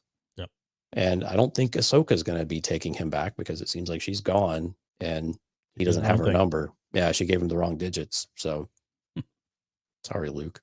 Yep. Hey, happens to us all, buddy. Right. Story of my life, man. Yeah, sometimes more than once. Yeah. So, okay. Well, we'll just kind of leave it there. I'm looking forward to the last episode. I know it's been kind of a wonky season in terms of the way it's been laid out. Yeah. Been pretty happy though. I mean, I can't say that I've not enjoyed any of these episodes, especially the last two. And I know it's not Boba Fett, but I mean, it's just good Star Wars. And my God, I don't know what there is to complain about that. Just because it doesn't fit in the box, get over it, right? Just Right. enjoy it. Right. I think that's the takeaway. I'm right there with you. Of just look at what it is and did you like it? Yeah. You know, it just take everything else away. And I get you want the broader narrative, and we've been very critical about the broader narrative not always working, or it being thought through with like single trilogy. But there clearly is a plan. There's a progression of all of this, even if we're taking a bit of a detour here. Yeah. And again, if we really want to look at it thematically as a book, then some chapters take you in different directions. And then you come back to the action, and eventually all the pieces come in. Right. Now, is 7 chapters enough for the story where we've been? It kind of seems like probably not enough. Yes. Which is why I think that we're not going to get total resolution here, and we will actually have a true dropping off point that we're going to have to wait until next season to get anything kind of resolved. Yeah, and if I could, I don't want to rehash what you said. I'll say it a different way though. One of the reasons why this may not make a whole lot of sense to have these 2 episodes diverge the way they have is because we're looking at it as going in this grand scheme of 7 episodes. You've now dedicated what 4. 7. What's that? Oh, wait, what, are you doing math or what? Yeah, I was doing I was trying to figure the math out. So like 24% of the episodes have now been about Mando and Grogu. It's a significant chunk, a quarter of them. Right. And then of the other 3/4, how much was spent in the past? Sure. No, that's exactly right. Yeah. That's a good point. So, but I think when you look at it like that, the math doesn't add up and it feels weird. It doesn't fit in the proverbial box and it makes people uncomfortable, especially critics. Okay. But if you look at if they're playing the long game here and they're playing, it's not 7 episodes. It's not even 16 episodes. We're on the 23rd episode of long story that it's going to expand across a total of, I don't know, 50, 60 episodes. This is a drop in the hat. Like it makes sense from that perspective. They just haven't given it to us. They've never said that. And again, we're speculating here, but I think in that regard, it probably makes sense. Right? That puts a different spin on the perspective of what they were trying to do. And, I think we'd feel better about it if that turned out to be the case. Right. And if they were to put this into a DVD package or a Blu-ray package, you could definitely see them rebranding it as the Book of the Mandalorians or Mandalorian, or however you want to phrase that. Right. Yeah. To where it really encompasses all of everything that we're seeing, plus maybe some things that we're going to see elsewhere too. Yeah. Now, I think if Ahsoka's series starts blending in this world, that does feel a little bit off if she's going after Thrawn, or if we're trying to find Thrawn and Ezra and all that. But again, it doesn't mean that it might not be a bad thing, because again, you have allies and you need help. You turn to the people that you can trust and that'll be loyal. So, and yeah, Twan's, it's world building. And yeah, I mean, it's a scary thing with world building in Star Wars, because sometimes you get this, there's only 200 people in the town and we all know everybody, everybody's known everybody, right. Rather than it's a huge galaxy and we feel very disconnected. But again, we like the connections between people. They just have to be, more organic sometimes than they end up being. I mean, I think these are more or less working pretty well the way we've got it. And again, this is why we're all on Tatooine. I never thought I'd say this, but I mean, that's the reason why everybody, we've just built this group of people. We're all on the same planet. So we really don't have to go all that far. Yep. So there we go. It all makes sense now. This is why Tatooine was built in the first place. Yes. Now I'm kind of hoping Tatooine gets blown up at some point. Oh, I'm the one with the crazy theories. Well, we know it doesn't get blown up anytime soon. True. But yeah, Grogu comes back. He's pissed at Tatooine too. Third coming of Star Destroyers or Death Stars. Right. Okay. I guess we're gonna end the show finally. So thanks for everybody for sticking around for 2.5 hours. I think it went shorter than I thought, but we definitely got hopefully you got your money's worth, if you will, for the amount of content and theory and speculation and discussion that we had. Thanks everybody that participated in the chat. Do you want to take a stab at trying to call everybody out? There was a billion people here tonight.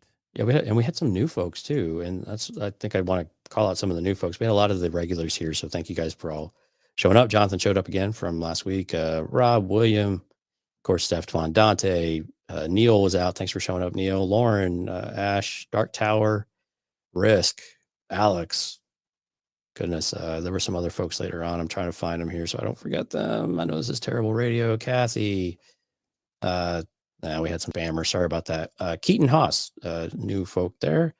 Katya, saw you there. I think I said Rob already, right? Yeah. Yeah. And the list goes on and on and on. Those are just the people that spoke. So, Josh, Josh from Music Train, and goodness. Anyway, we had a lot, and we had some late comers here. Jamie the Panda.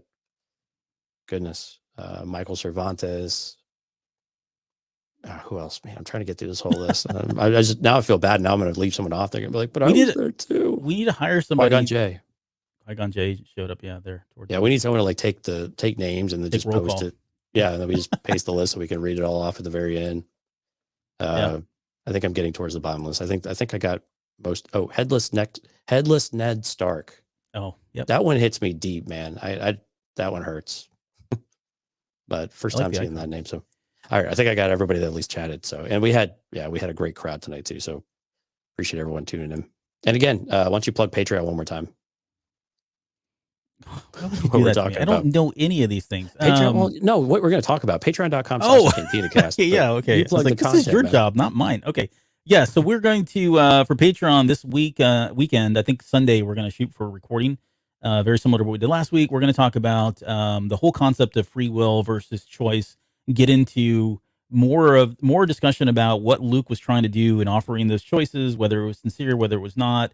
We'll talk about Padawans and some of the other choices that people are unfortunately have to make in Star Wars. And then I want to credit Becca because she gave me another angle as I was telling her what we were going to be talking about here. She brought up the idea that a lot of times in Star Wars, the choices that we make have consequences. And so I kind of want to talk about that's a good point. I do want to talk about the consequences to some extent of what we talked about here, just the next level up about, whether he stays or goes and what that future holds. So again, we'll do all that on Sunday night, and we will record that live, much like we're doing tonight. So even if you're not a Patreon member, if you want to come into our Discord is where we post the link. You can join that show for the live viewing, live recording. And, I've started posting it. So we do it on YouTube. And so I've actually started publishing the link. Oh, okay, cool. For YouTube as well. Yeah. So you don't have to be in Discord. But hey, if you want to join the conversation in Discord, eargluemedia.com/Discord. And the channel and the Boba Fett thread has been going crazy, of course. So if you're not in Discord, you're missing out on a lot of great conversation. A lot of great ideas and some wonky ones too, but a whole lot of fun. And I will be streaming SWTOR tonight as part of my daily. So if you want to come in, join, and talk to me while I'm playing, you got to go on to Discord. It'll probably be in about an hour or so, probably about 12:30 Central Time. So it'll be pretty late. But hey, come on in. Twan was with me last night. We were talking about stuff, so it was fun. But so you do a channel over on Discord, right? Yeah. There you go. Yeah. So for all you late folks, eargluemedia.com/Discord if you want to hang with Albert. I will be sleeping or playing Marvel Puzzle Quest. Let's be real. It's going to be the second one. Right. Okay. With that, we'll end it there. Thanks, everybody, for joining us on this show, and we'll see you guys next week.